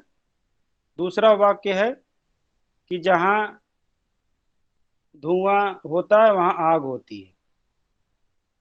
तो दोनों का जो मीडिएटर टर्म है वो अग्नि है, अर्थात अग्नि को हमने ऐसे देखा है कि जहां जहां आग होती है वहां वहां धुआं हमको दिखलाई पड़ता है। तो यदि अग्नि दोनों जो है विद्यमान है मिड टर्म के रूप में, तो वहां धुआं होगा। और तीसरा जो है शब्द, शब्द को जहां शंकराचार्य श्रुतियों को ही सिर्फ शब्द अर्थात ज्ञान प्राप्त करने का स्रोत मानते हैं, वहां रामानुजाचार्य ने श्रुतियों के अलावा स्मृति और पुराण को भी शब्द के अंतर्गत रखा है कि इनसे भी हमको ज्ञान की प्राप्ति होती है। अभाव को रामानुजाचार्य कहते हैं कि निगलेक्ट का ज्ञान हमको हो ही नहीं सकता, जो चीज नहीं है उसका ज्ञान हमको प्राप्त नहीं होगा, इसलिए वो अभाव को नहीं मानते हैं। तो कुल मिलाकर के ज्ञान के जो स्रोत हैं रामानुजाचार्य के अनुसार वो तीन ही हैं, प्रत्यक्ष, अनुमान और शब्द। ठीक है जी। Yes sir. यस। अब हम लोग आचार मीमांसा, आचरण मीमांसा कह सकते हैं या मूल्य मीमांसा कह सकते हैं। हम लोगों ने कर्म के सिद्धांत की चर्चा शंकराचार्य के आचार मीमांसा में भी की थी, जिसमें मनुष्य का जो विकास क्रम है उसको परिभाषित किया गया था कि व्यक्ति का या मानव का जो विकास होता है उसके कर्मों के आधार पर ही होता है। और रामानुजाचार्य भी शंकराचार्य की भांति कर्म के सिद्धांत को स्वीकार करते हैं। उनका भी मानना है कि हमारे जो कर्म हैं वही हमारे जीवन क्रम को निर्धारित करते हैं। तो वहाँ शंकराचार्य में शंकराचार्य के जब अद्वैत दर्शन हम लोगों ने पढ़ा था तब भी हम लोगों ने ये चर्चा की थी कि कर्म जो हैं वो तीन प्रकार के होते हैं, संचित कर्म, प्रारब्ध कर्म और संचीयमान कर्म। संचित कर्म से अर्थात पूर्व जन्म जो आपके द्वारा किए गए कर्म है वो संचित रूप से इकट्ठा है, रखा हुआ है कि आपने पूर्व जन्म में जो भी कर्म किया अच्छा बुरा वो संचित रूप में रखा हुआ है। दूसरा है प्रारब्ध कर्म, जो आपने पूर्व जन्म में जो कर्म किया है, जो इकट्ठा है, जो संचित है, वो इस जन्म में भोगना है, उसका फल आपको इस जीवन में, वर्तमान जीवन में उसकी प्राप्ति होगी और उसके अनुसार आपको वर्तमान जीवन जीना होगा। और तीसरा जो कर्म था वो संचीयमान कर्म या इसको क्रियामाण कर्म भी कहा जाता है। वो कर्म वो हैं जो व्यक्ति द्वारा इस जीवन में किए जा रहे हैं, और इस जीवन में जो कर्म किए जा रहे हैं वो फिर जब आपका अगला जन्म होगा वही कर्म आपके संचित कर्म के रूप में विद्यमान हो जाएंगे। तो रामानुजाचार्य शंकराचार्य की बात वो भी स्वीकार करते हैं कि जब तक व्यक्ति अपने कर्म के फलों का नाश नहीं कर देता है तब तक वह मोक्ष अथवा मुक्ति प्राप्त नहीं कर सकता है। जहाँ शंकराचार्य ने ज्ञान के माध्यम से कर्म अर्थात ज्ञान प्राप्ति के माध्यम से अपने कर्म फल को शून्य करने की बात कही है, वही हम आगे अभी चर्चा करेंगे रामानुजाचार्य के माध्यम से। वहाँ भक्ति के माध्यम से इसको दूर करने का प्रयास किया गया, अर्थात व्यक्ति को अपने निष्काम कर्म के माध्यम से संचीयमान कर्म और संचित कर्म को शून्य किया जा सकता है, अर्थात इसको रोका जा सकता है। प्रारब्ध कर्म तो सभी को भोगने पड़ेंगे, बिना प्रारब्ध कर्म भोगे व्यक्ति मुक्त नहीं हो सकता है। तो जहाँ शंकराचार्य में ज्ञान को मुक्ति का मार्ग बताया गया है, अर्थात ज्ञान प्राप्ति के आधार पर आप अपने संचित और संचीयमान कर्म से मुक्त हो सकते हैं, वहीं रामानुजाचार्य में ज्ञान की जगह भक्ति को बताया गया कि ईश्वर जब तक नहीं चाहेगा तब तक आपकी मुक्ति संभव नहीं होगी। अर्थात आपके संचित कर्म और संचीय मान या क्रियामान जो कर्म है वो शून्य तब होंगे जब ईश्वरीय कृपा आप पर होगी। प्रारब्ध कर्म शंकराचार्य के दर्शन में भी सभी व्यक्तियों को भोगने थे और रामानुजाचार्य के दर्शन में भी बिना इसके भोगे किसी व्यक्ति को मुक्ति नहीं प्राप्त हो सकती है। बात समझ में आ रही है आप लोगों को? जी सर, जी सर, जी सर। जी सर। अब हम लोग मोक्ष अथवा मुक्ति की बात करते हैं कि मोक्ष और मुक्ति क्या है। हम लोगों ने थोड़ा सा वहाँ चर्चा की थी बंधन और मोक्ष की जब हम बात कर रहे थे।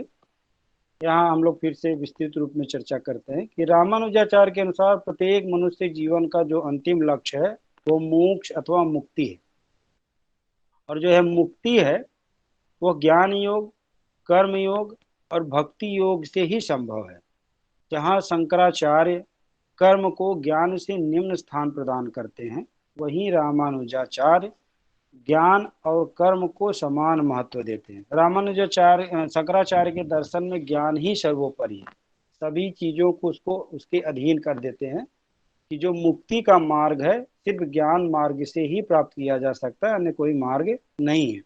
वहीं रामानुजाचार्य ज्ञान और कर्म दोनों को समान महत्व देते हैं, दोनों को एक ही प्लेटफॉर्म पे रखते हैं और दोनों के समान सानिध्य से ही मुक्ति संभव है। वो इस प्रकार का मार्ग प्रतिपादित करते हैं। वो कहते हैं कि जो भी व्यक्ति कोई भी कर्म करता है वो निष्काम कर्म होना चाहिए। और आगे बताते हैं कि जो कर्म है वो कर्म ही है जो हमको ईश्वरीय उपासना की पद्धति बताता है या सिखाता है। तो रामानुजाचार्य जो वेदों में वर्णित उसका कर्मकांडीय पक्ष है और ज्ञान कांडीय पक्ष है, तो दोनों को मुक्ति के लिए आवश्यक मानते हैं। ये पहले ऐसे व्यक्ति हैं जिन्होंने वेदों में वर्णित ज्ञान कांड और कर्म कांड को समन्वित रूप से मुक्ति के लिए आवश्यक माना है। शंकराचार्य ने इसको नहीं माना है, वो सिर्फ ज्ञान मार्गीय पक्ष पे ही बल देते हैं, कर्मकांड को वो नहीं मानते हैं। कर्म से जहाँ तात्पर्य शंकराचार्य भी बताते थे कि निष्काम कर्म से होना चाहिए, वहीं रामानुजाचार्य भी उसी को मानते हैं कि निष्काम कर्म से मतलब उनका तात्पर्य है। वो कहते थे वेद विहित कर्मों को करते करते मनुष्य का ये आभास हो जाता है। अर्थात वो जब कर्म पथ पर चलता है, अर्थात वेदों में जो वर्णित कर्म है उसका अनुपालन वो करता है, तो उसको करते करते उसको यह आभास होता है कि सिर्फ कर्म करने से ही मुक्ति संभव नहीं है। तब वह अपना ध्यान वेदों में वर्णित वेदांत ज्ञान की ओर ले जाता है। अर्थात वेद में जो वर्णित है अर्थात जो शब्द ज्ञान है उनको वह प्राप्त करता है स्वाध्याय से या ब्रह्मज्ञानी गुरु के माध्यम से वो ज्ञान प्राप्त करता है। और जब वो वेदांत दर्शन का ज्ञान करता है तब वह यह पाता है कि जो ईश्वर है वो चित और अचित जो उसके दो विशेषण हैं या उसके जो दो अंग हैं वह उससे विशिष्ट है, वो उससे श्रेष्ठ है। और उसको इसके साथ ही उसको यह आभास होता है कि जो वो श्रेष्ठ है, जो ब्रह्म है, जो ईश्वर है, उसकी कृपा के बिना मुक्ति संभव नहीं है। अर्थात न तो कर्म मार्ग से मुक्ति संभव हो सकती है, न तो सिर्फ ज्ञान मार्ग से मुक्ति संभव हो सकती है। मुक्ति और सिर्फ मुक्ति किससे संभव हो सकती है? भक्ति से, ईश्वरीय भक्ति से, ईश्वरीय शरणागति से, ईश्वर के प्रति पूर्ण समर्पण से। रामानुजाचार्य ज्ञान और कर्म को भक्ति रूपी साध्य को प्राप्त करने का साधन बताते हैं। अर्थात जो ज्ञान है और जो कर्म है वो साधन है भक्ति को प्राप्त करने की। अर्थात उनके अनुसार कर्म और ज्ञान की चरम परिणति ही भक्ति है और बिना भक्ति के मोक्ष अथवा मुक्ति संभव नहीं है।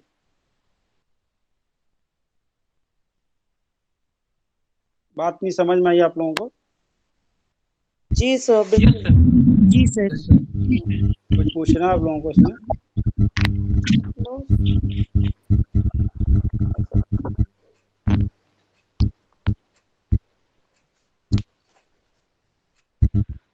अब जो महत्वपूर्ण तत्व है जो सिर्फ हम रामानुजाचार्य के दर्शन में पाते हैं, हालांकि बाद में जो इनके आधार पर जितने भी दर्शन विकसित हुए, चाहे द्वैतवाद है, चाहे द्वैताद्वैत वाद है, या अचिंत्य भेदा वेद है, या शुद्धाद्वैत है, सब इसी श्रृंखला के अंतर्गत ही आते हैं। लेकिन सबसे पहले रामानुजाचार्य का विशिष्टा अद्वैतवाद है, जिसमें भक्ति को मुक्ति के लिए, मुक्ति के मार्ग के रूप में प्रशस्त किया गया है। हम देखते हैं शंकराचार्य जहाँ मुक्ति अथवा मोक्ष के लिए ज्ञान को सर्वोपरि मानते हैं, वहीं रामानुजाचार्य ज्ञान की अपेक्षा भक्ति को सर्वश्रेष्ठ मानते हैं। रामानुजाचार्य का मानना है ज्ञान से व्यक्ति में अहंकार की उत्पत्ति होती है, अर्थात उसे यह आभास होता अहम ब्रह्मास्मि, और अहम ब्रह्मास्मि सबसे पहले अहम की उत्पत्ति होती है, और यही अहम ही सभी बुराइयों की जड़ है। मैं, मेरा, वो मानते यही सब बुराइयों की जड़ है। वो कहते थे रामानुजाचार्य कि जो ज्ञान का मार्ग है, ज्ञान पंथ कृपाण की धारा, परत खगेश होत नहीं पारा। उनका मानना था कि जब ज्ञान जो एक ऐसा मार्ग है कि बहुत बिरले लोग ही इस मार्ग का अनुसरण करते हुए अपने मुक्ति का मार्ग प्रशस्त कर पाते, बहुत कम ही लोग हैं। क्योंकि ज्ञान जैसे ही व्यक्ति के अंदर ज्ञान का उदय होता है, उसमें अहम अर्थात मैं की उत्पत्ति हो जाती है, और वो यह सोचने लगता है कि मैं ही ज्ञानवान हूँ, मुझसे ज़्यादा कोई ज्ञानशील व्यक्ति नहीं है।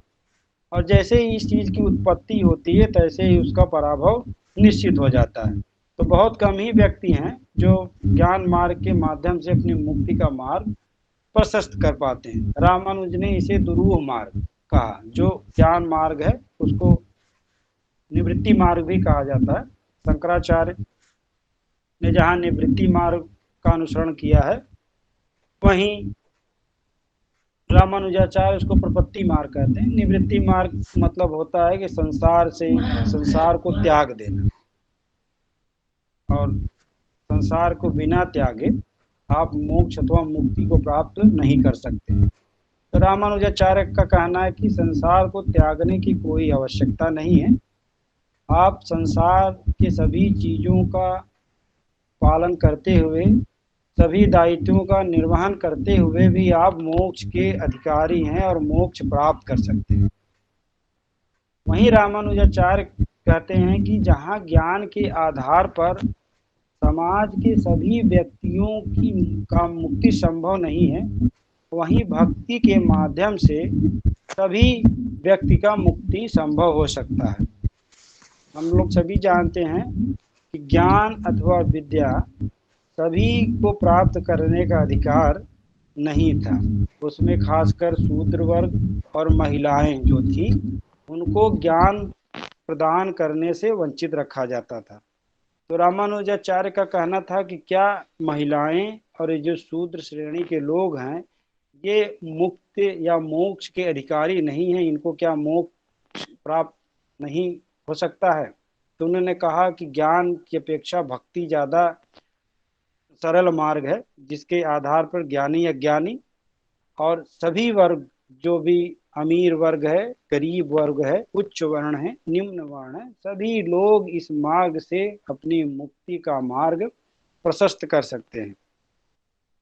रामानुजाचार्य कहते हैं कि जैसे विद्या ददाति विनयम, विद्या क्या करती है? विनय प्रदान करती है। तो उसी को दूसरे अर्थ में करते हैं कि विद्या जहाँ ददाति विनयम, विद्या विनय प्रदान करती है।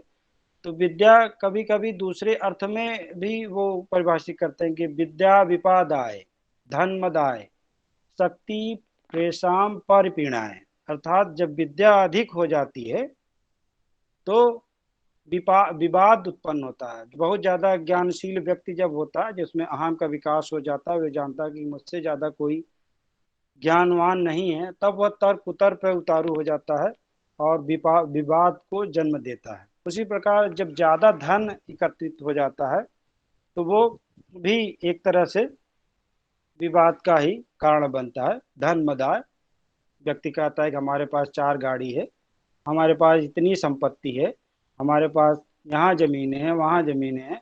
एक तरह से वो अपने आप को सर्वे सर्वा ही प्रकट करता है और एक तरह से हम कहते हैं कि अपने बुराई की तरफ ही बढ़ता है। और तीसरा है शक्ति प्रेषाम परिपीड़ा है।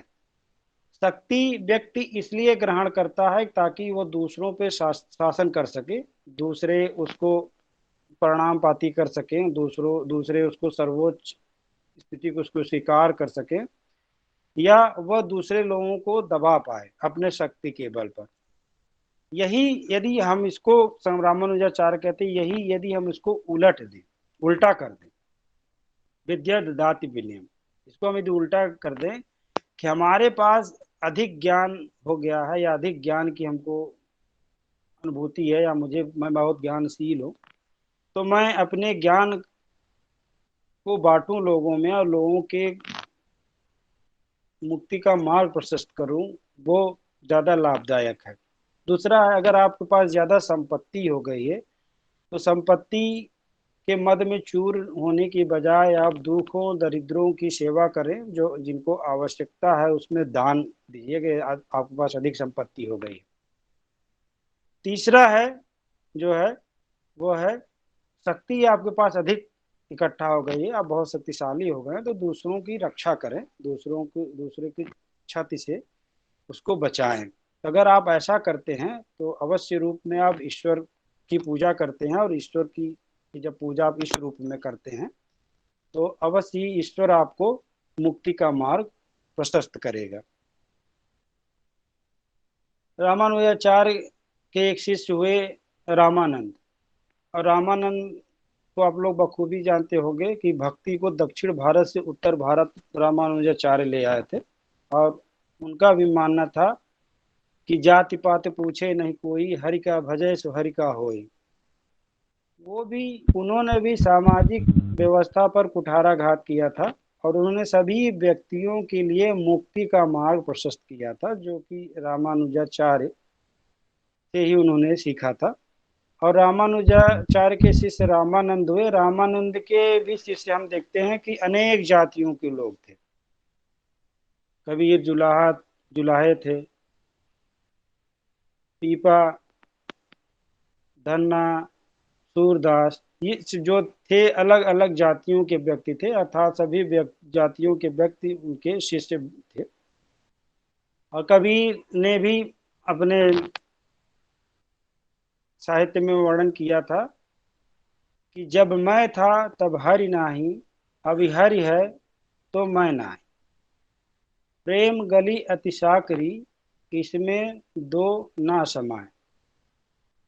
तो वो भी कहते हैं कि जब मैं था तब हरि नहीं, अर्थात अहम की जब अनुभूति हमारे अंदर थी, जब मैं ही मैं था, तब हरि नहीं थे। हरि अर्थात भगवान विष्णु की आराधना रामानुजाचार्य करते थे, और सब वैष्णव परंपरा से ही जुड़े हुए लोग हैं। तो कहते तब तक हरि की अनुभूति हमको नहीं थी। जब हरि की अनुभूति हुई तब हर जगह हमको हरि दिखलाई पड़ते हैं। अब मैं मेरा था वह समाप्त हो गया।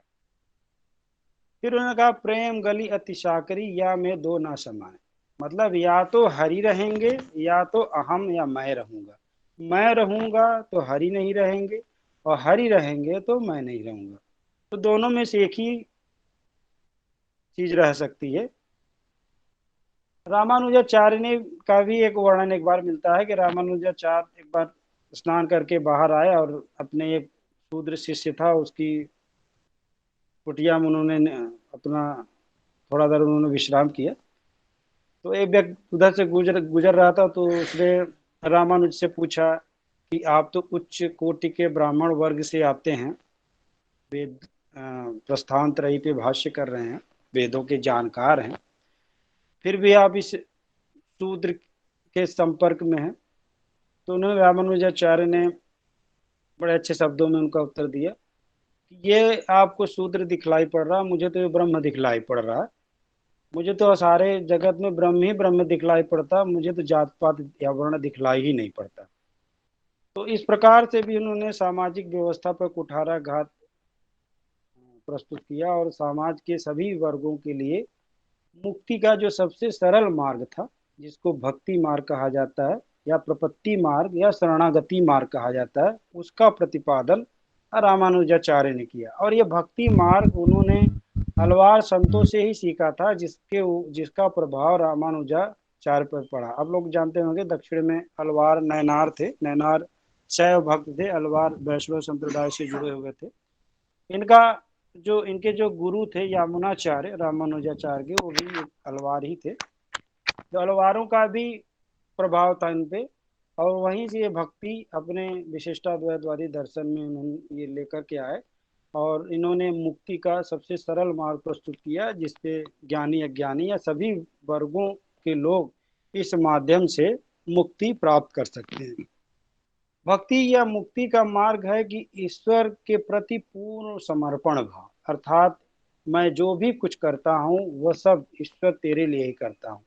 जब व्यक्ति इस भाव से कोई कार्य करता है तो वह मुक्त या मोक्ष का अधिकारी बन जाता है। जैसे हम लोग कभी कभी कहीं जाते हैं और रास्ता नहीं पता होता है और कोई ले जाने वाला होता तो हम लोग निश्चिंत हो जाते हैं, छोड़ देते हैं और हम उस सफर का मजा लेते हैं, आनंद लेते हैं। तो वही चीज यहाँ भी है कि जब व्यक्ति सब कुछ ईश्वर पे छोड़ देता है कि हे ईश्वर, जो मैं कुछ भी कर रहा हूँ वो सब तेरे लिए ही करता हूँ, मैं कोई भी कार्य जब करने चलता हूँ तो यह सोचता हूँ कि यह ईश्वर के लिए सही है अथवा नहीं है। जब इस प्रकार के भाव हमारे अंदर उत्पन्न होते हैं और उस भाव से हम कोई कार्य करते हैं तो भक्ति का उदय होता है, शरणागति का उदय होता है, प्रपत्ति मार्ग का उदय होता है। और जब इस प्रकार से कोई व्यक्ति कार्य करता है तो भगवान जो भक्ति के लिए हैं वो मुक्ति का नाव या मुक्ति का मार्ग स्वयं लेके प्रकट होते हैं। अब उनका यह दायित्व बनता है कि इस व्यक्ति के मुक्ति का मार्ग प्रशस्त करें, क्योंकि इसने संपूर्ण समर्पण अपने ईश्वर के प्रति कर दिया है। तो जब उन्होंने रामानुजाचार्य ने कहा कि जब तक अहम का विनाश नहीं होगा तब तक भक्ति का नहीं उदय हुआ, जैसा कि कबीर के दोहे से हम लोगों ने जाना कि जब तक मैं था तब हरि नहीं। जब तक अहम का विनाश नहीं होगा और अपने आप पूर्ण समर्पण ईश्वर के प्रति नहीं कर देंगे तब तक आपके मुक्ति का मार्ग संभव नहीं है। तो रामानुजाचार्य ने 3 प्रकार की भक्ति बतलाई है: साधन भक्ति, पराभक्ति और परमा भक्ति। साधन भक्ति से तात्पर्य है जब व्यक्ति सांसारिक मोह माया से ऊब जाता है और ईश्वर की प्राप्ति करना चाहता है तो विभिन्न प्रकार के पूजा अर्चना करता है, विभिन्न प्रकार के विधियां करता है, उसको हम साधन भक्ति कहते हैं। दूसरी भक्ति है पराभक्ति। पराभक्ति के अंतर्गत इस व्यक्ति को ईश्वर का साक्षात्कार हो जाता है, वह उसके वास्तविक स्वरूप को पहचान लेता है और उसके प्रति उसकी अगाध श्रद्धा हो जाती है, और ये पराभक्ति कहलाता है। तीसरी जो भक्ति है रामानुजाचार्य ने बतलाई है वो परमा भक्ति है। ये वह भक्ति है जब व्यक्ति इस व्यवहारिक जगत से या इस संसार से जब वह मुक्त हो जाता है और ईश्वर के शरण में चला जाता है, अर्थात वैकुंठ धाम में निवास करने लगता है ईश्वर के साथ साथ, और वहाँ वह ईश्वर के चरणों की भक्ति करता है या वहाँ ईश्वर की सेवा करता है, उसको परमा भक्ति कहलाती है। और परमा भक्ति के बाद व्यक्ति का पुनर्जन्म नहीं होता है। ये जो था रामानुजाचार्य का भक्ति मार्ग था, जिसके माध्यम से वो सभी वर्गों के लिए लोगों के लिए मुक्ति का मार्ग प्रशस्त करते हैं, जो शंकराचार्य के ज्ञान मार्ग से संभव नहीं था। इसमें आप लोग कुछ पूछना है?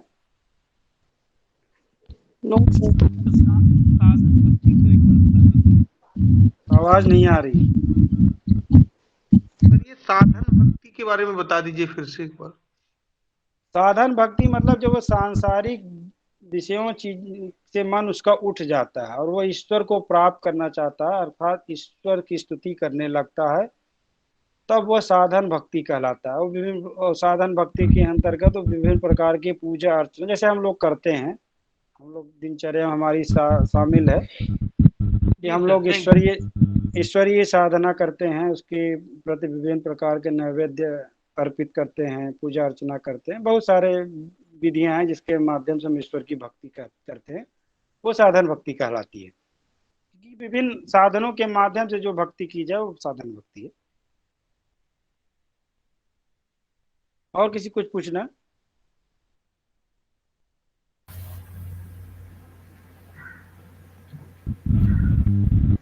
हम लोगों ने रामानुजाचार्य के विशिष्टाद्वैत दर्शन को देखा, तो अब मैं यहाँ थोड़ा सा वेदांत दर्शन के कुछ मूल सिद्धांत जो शंकर के अद्वैतवाद या रामानुजाचार्य के विशिष्टाद्वैत के बाद कुछ मूलभूत जो प्रिंसिपल्स हैं उस पर तो यही है।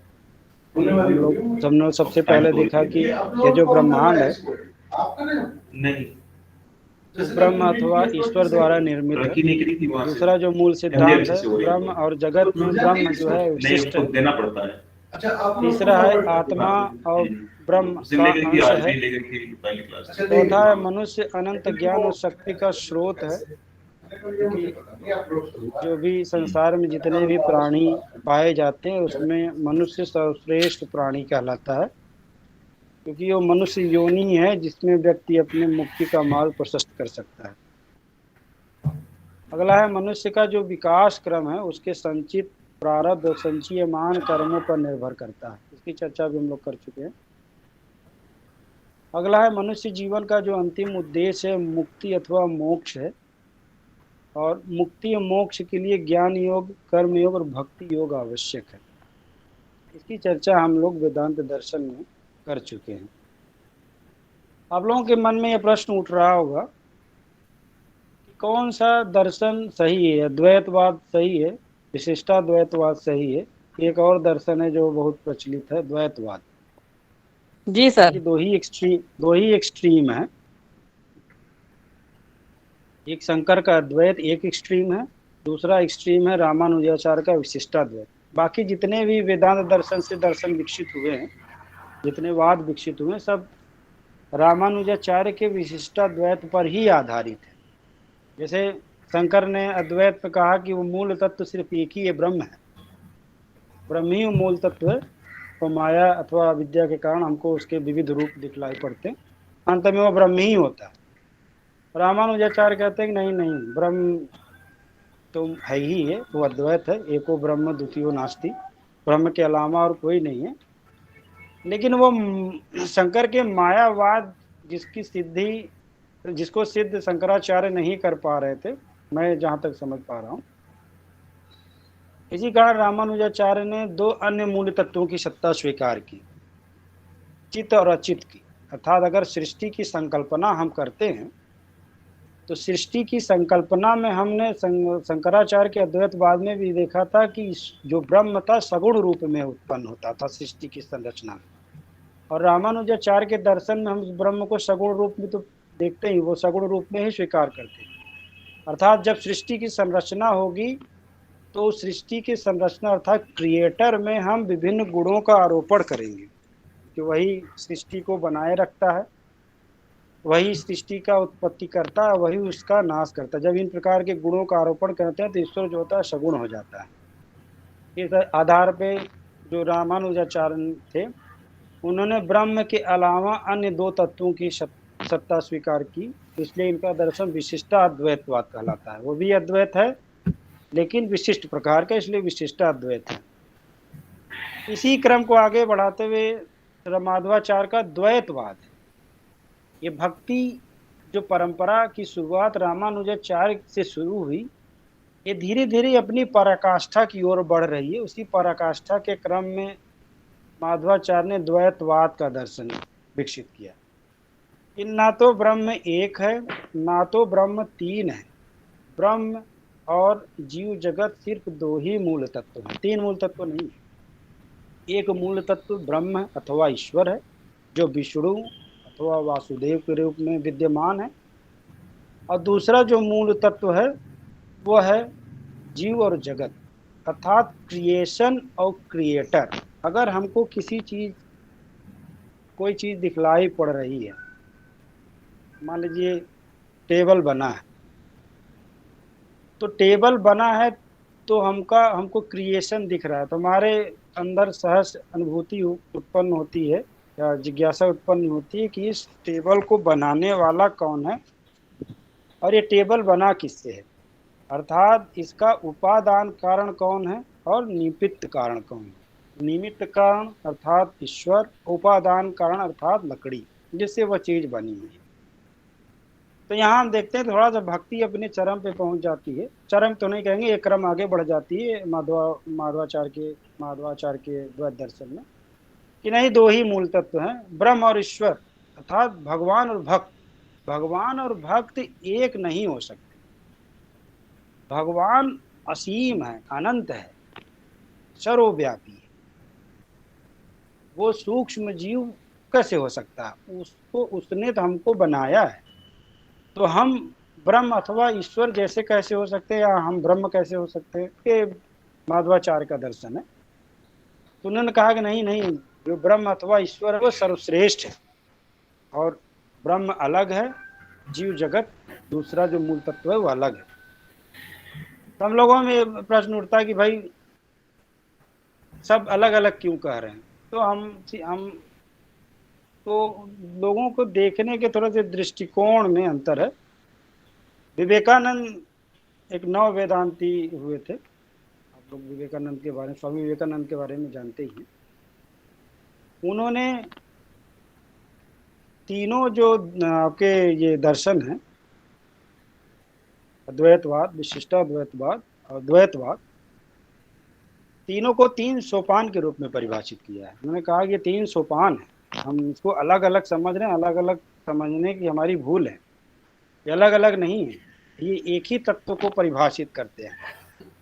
जैसे मान लीजिए कि सोने का कोई भी आभूषण आप लोग पहने होंगे, कोई अंगूठी पहना हो, कोई बाला पहना, कोई चेन पहना होगा, तो शंकर कहते हैं कि माधवाचार्य से शुरू करते हैं। माधवाचार्य कहते हैं कि ये जो क्रिएशन दिख रहा है, ये जो बाली हमको दिख रही है, जो चैन हमको दिख रहा है, जो अंगूठी दिख रहा है, ये उसी क्रिएटर, उसी सोने से ही इसकी उत्पत्ति हुई। बात समझ रहे हैं नहीं? जो क्रिएशन हमको दिख रहा है, इसकी उत्पत्ति किससे हुई है? उसी सोने से हुई है, उसी ब्रह्म अथवा ईश्वर से हुई है। उसी में रामानुजाचार्य कहते हैं कि जो सोना, जो आपका अंगूठी और चेन है, ये उसी सोने के अंग हैं। तो ये भी गलत नहीं करेंगे, गलत कह रहे हैं? नहीं, ये भी गलत नहीं है। और माधवाचार्य भी कह रहे हैं कि ये सोना और जो चेन बना है, ये उसी सोने से ही बना है। अगर सोना नहीं होता तो सोने की अंगूठी, सोने का चेन, ये जो बाली, जो आभूषण आप पहने हैं, उसकी उत्पत्ति ही नहीं होती, हो जाती नहीं हो सकती है, नहीं हो सकती। और शंकराचार्य भी अद्वैतवाद कहते हैं, कहेंगे सबका विनाश होने के पश्चात ये सब उसी में मिल जाएंगे। हम बाली को भी गलाएंगे, चेन को भी गलाएंगे, अंगूठी भी गलाएंगे, तो अंतिम में क्या स्वरूप बचेगा? सिर्फ सोना ही बचेगा, अर्थात सिर्फ ब्रह्म ही बचेगा। तो तीनों जो दर्शन है, तरल ही तो बचा सर। सोना अगर हाँ? पिघला देंगे तो हाँ? सोना अगर पिघला देंगे तो वो फिर वही रूप में आ जाएगा तरल में। तरल मतलब सोना ही बन जाएगा ना, तो फिर अलग अलग चीज के रूप में हमको नहीं दिखलाई पड़ेगा, सिर्फ हमको सोना ही दिखलाई पड़ेगा, सोने के विभिन्न आभूषण नहीं दिखलाई पड़ेंगे। अपने मूल तो वही रूप में आ विवेकानंद ने जाएगा। कहा कि ये 3 सोपान है और इसकी जो चरम परिणति है वो शंकर का अद्वैत ही है। मतलब अंतिम रूप में ब्रह्म अथवा ईश्वर ही सत्य है। जो भी व्यक्तियों का ये अपना दृष्टिकोण है कि उसको जिस का देश काल परिस्थिति में वो पाते हैं, उस देश काल परिस्थिति के अनुसार ईश्वर अथवा ब्रह्म को अपने दृष्टिकोण से वो परिभाषित करते हैं। सभी एक ही बात कहते हैं। यही बात आपके वेदों में भी वर्णित है। उसके प्रथम मंडल के 165वें सूक्त के 44वें मंत्र में लिखा गया है, एकम तद विप्रा बहुधा वदन्ति। एकम सद विप्रा बहुधा वदन्ति, ये एक लाइन मिलती है वहां पे। कहते हैं कि जो विप्र लोग हैं उस जो एक मूल तत्व है उसको अलग अलग रूप में परिभाषित करते हैं, है तो वही एक ही वो मूल तत्व।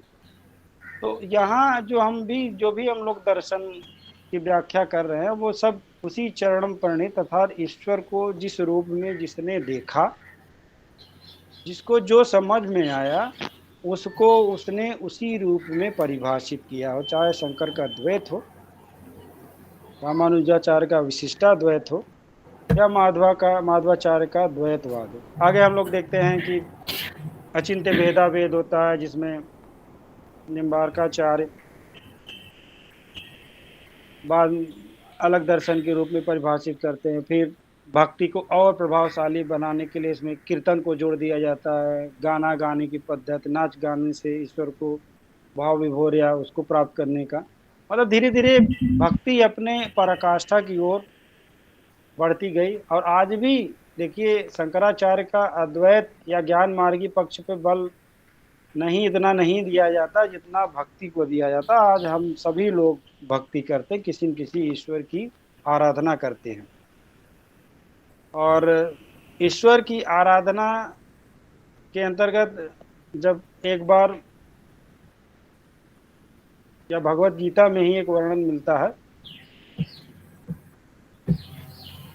जब अर्जुन ने भगवान के बारे में पूछा कि मैं किस भगवान को की पूजा करूं या किस ईश्वर की पूजा करूं, तो भगवान कृष्ण ने उनसे कहा कि कोई भी व्यक्ति हमको चाहे जिस रूप में देखे, जिस कारण से, जिस योजना से हमको हमारी आराधना करे, मैं उसको उस रूप में ही उसको प्राप्त हो जाऊंगा। चाहे वो ईसा मसीह के रूप में मेरी पूजा करे, चाहे वो अल्लाह के रूप में पूजा करे, चाहे वो विष्णु के रूप में करे, चाहे शंकर के रूप में करे, चाहे शाक्त धर्म या किसी देवी के रूप में किसी की पूजा करे, वो जिस रूप में हमको पूजेगा मैं उसको उसी रूप में प्राप्त हो जाऊंगा।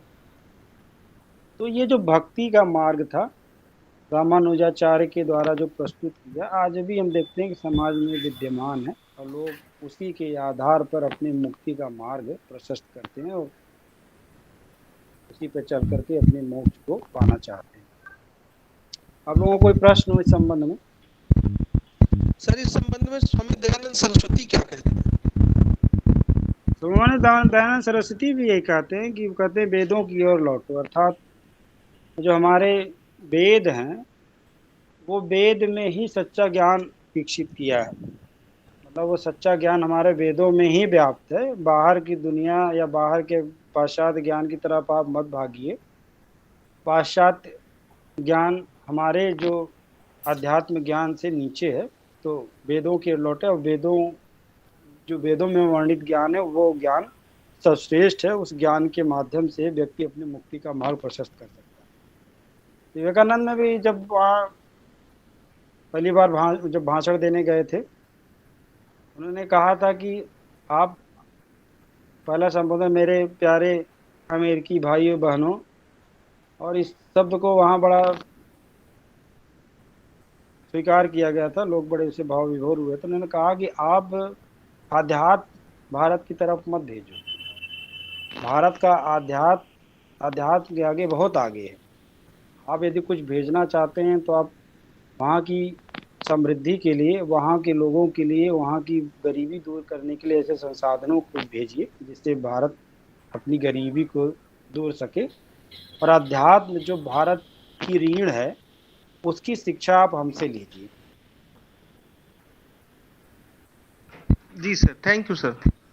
और एक वर्णन ये भी था कि जब वो भगवत गीता को लेके गए थे तो तमाम ग्रंथों के नीचे सबसे नीचे भगवत गीता रखी थी।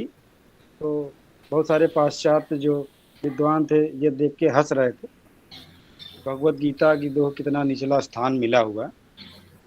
तो विवेकानंद ने कहा कि ये निचला स्थान ही नहीं है, ये बेस है, ये आधार है। भगवत गीता है, इसके ऊपर जितने भी धर्म ग्रंथ और साहित्य रखे गए हैं इन सबका आधार ये ग्रंथ है। ये यदि हिल जाएगा तो सारा अध्यात्म, विश्व जगत का अध्यात्म हिल जाएगा। जी सर, थैंक यू सर। विशिष्टाद्वैतवाद दर्शन कोई आपको प्रश्न हो आप लोगों का? सर आज के समय में मुक्ति का मार्ग क्या हो सकता है? मुक्ति का मार्ग वही हो सकता है जो रामानुजाचार्य ने बताया, जो गांधी जी ने बताया जब भगवत गीता पर अपनी कमेंट्री लिख रहे थे। अब आपको जो कार्य दिए गए हैं उसको निष्ठापूर्वक संपन्न कीजिए। यदि आप अपने कार्य को निष्ठापूर्वक संपन्न करते हैं और वह कार्य इस उद्देश्य से करते हैं, ये कार्य हमारा ईश्वर या ब्रह्म देख रहा होगा और उस निमित्त कोई कार्य करते हैं, तो आपको अलग से कोई प्रयास करने की जरूरत नहीं है। आपके लिए जो भी कर्म बताएंगे उसको बस निष्ठापूर्वक संपन्न कीजिए, अपने आप मुक्ति आपकी हो जाएगी। Thank you sir.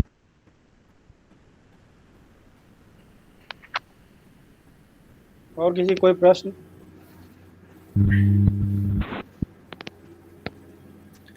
बहुत बहुत धन्यवाद सर। मेरे ख्याल से आपने विद्यार्थियों की बहुत सारी जिज्ञासाएं आज शांत की हैं। आपने वेदांत को बहुत ही विस्तार रूप से वर्णित किया है और मेरे ख्याल से अब इनको किस ओर जाना है, ईश्वर को कैसे प्राप्त करना है, ये रास्ता और दिशा दशा अपना खुद ही तय करेंगे। और किस दर्शन को मानना है, शंकराचार्य जी के दर्शन को मानना है या रामानुजाचार्य जी को मानना है, स्वामी विवेकानंद की तरफ बढ़ना है, दयानंद सरस्वती की तरफ बढ़ना है, ये इनका अपना विवेक होगा। क्योंकि आपने इनको विस्तार से बता दिया है कि कुछ एनालिसिस ये अपने मन से करें कि हमें किस दर्शन की तरफ आगे बढ़ना चाहिए। तो मैं समझता हूँ कि अपने रिसर्च का विषय बनाएं कि उस दर्शन में क्या है जो शिक्षा की जगत की तरफ देखता है और शैक्षिक क्षेत्र में भी आगे वो बढ़ा सकता है, और कौन सा दर्शन ऐसा है जो शिक्षा के क्षेत्र में बहुत सरल है और जिससे हम अपनी जो आत्ममुक्ति है, जो आपके इसमें देह और विदेह मुक्ति की बात शंकराचार्य जी कहते हैं, वो कैसे आपकी देह और विदेह मुक्ति हो सकती है, ये जो है इनको तय करना है। बाकी डॉक्टर साहब आपने आज बहुत सुंदर शब्दों में अपने जो है को रामानुजाचार्य, हालांकि वेदांत था, शंकराचार्य जी के ऊपर हम आप बात कर रहे थे और इनको आपने उसके साथ साथ और भी बहुत कुछ दे दिया है। इसके लिए मुझे लगता है कि विद्यार्थियों को फिर से रामानुजाचार्य पढ़ने की आवश्यकता नहीं पड़ेगी। बहुत बहुत धन्यवाद आपका। और समय थोड़ा ज्यादा हो गया है तो धन्यवाद।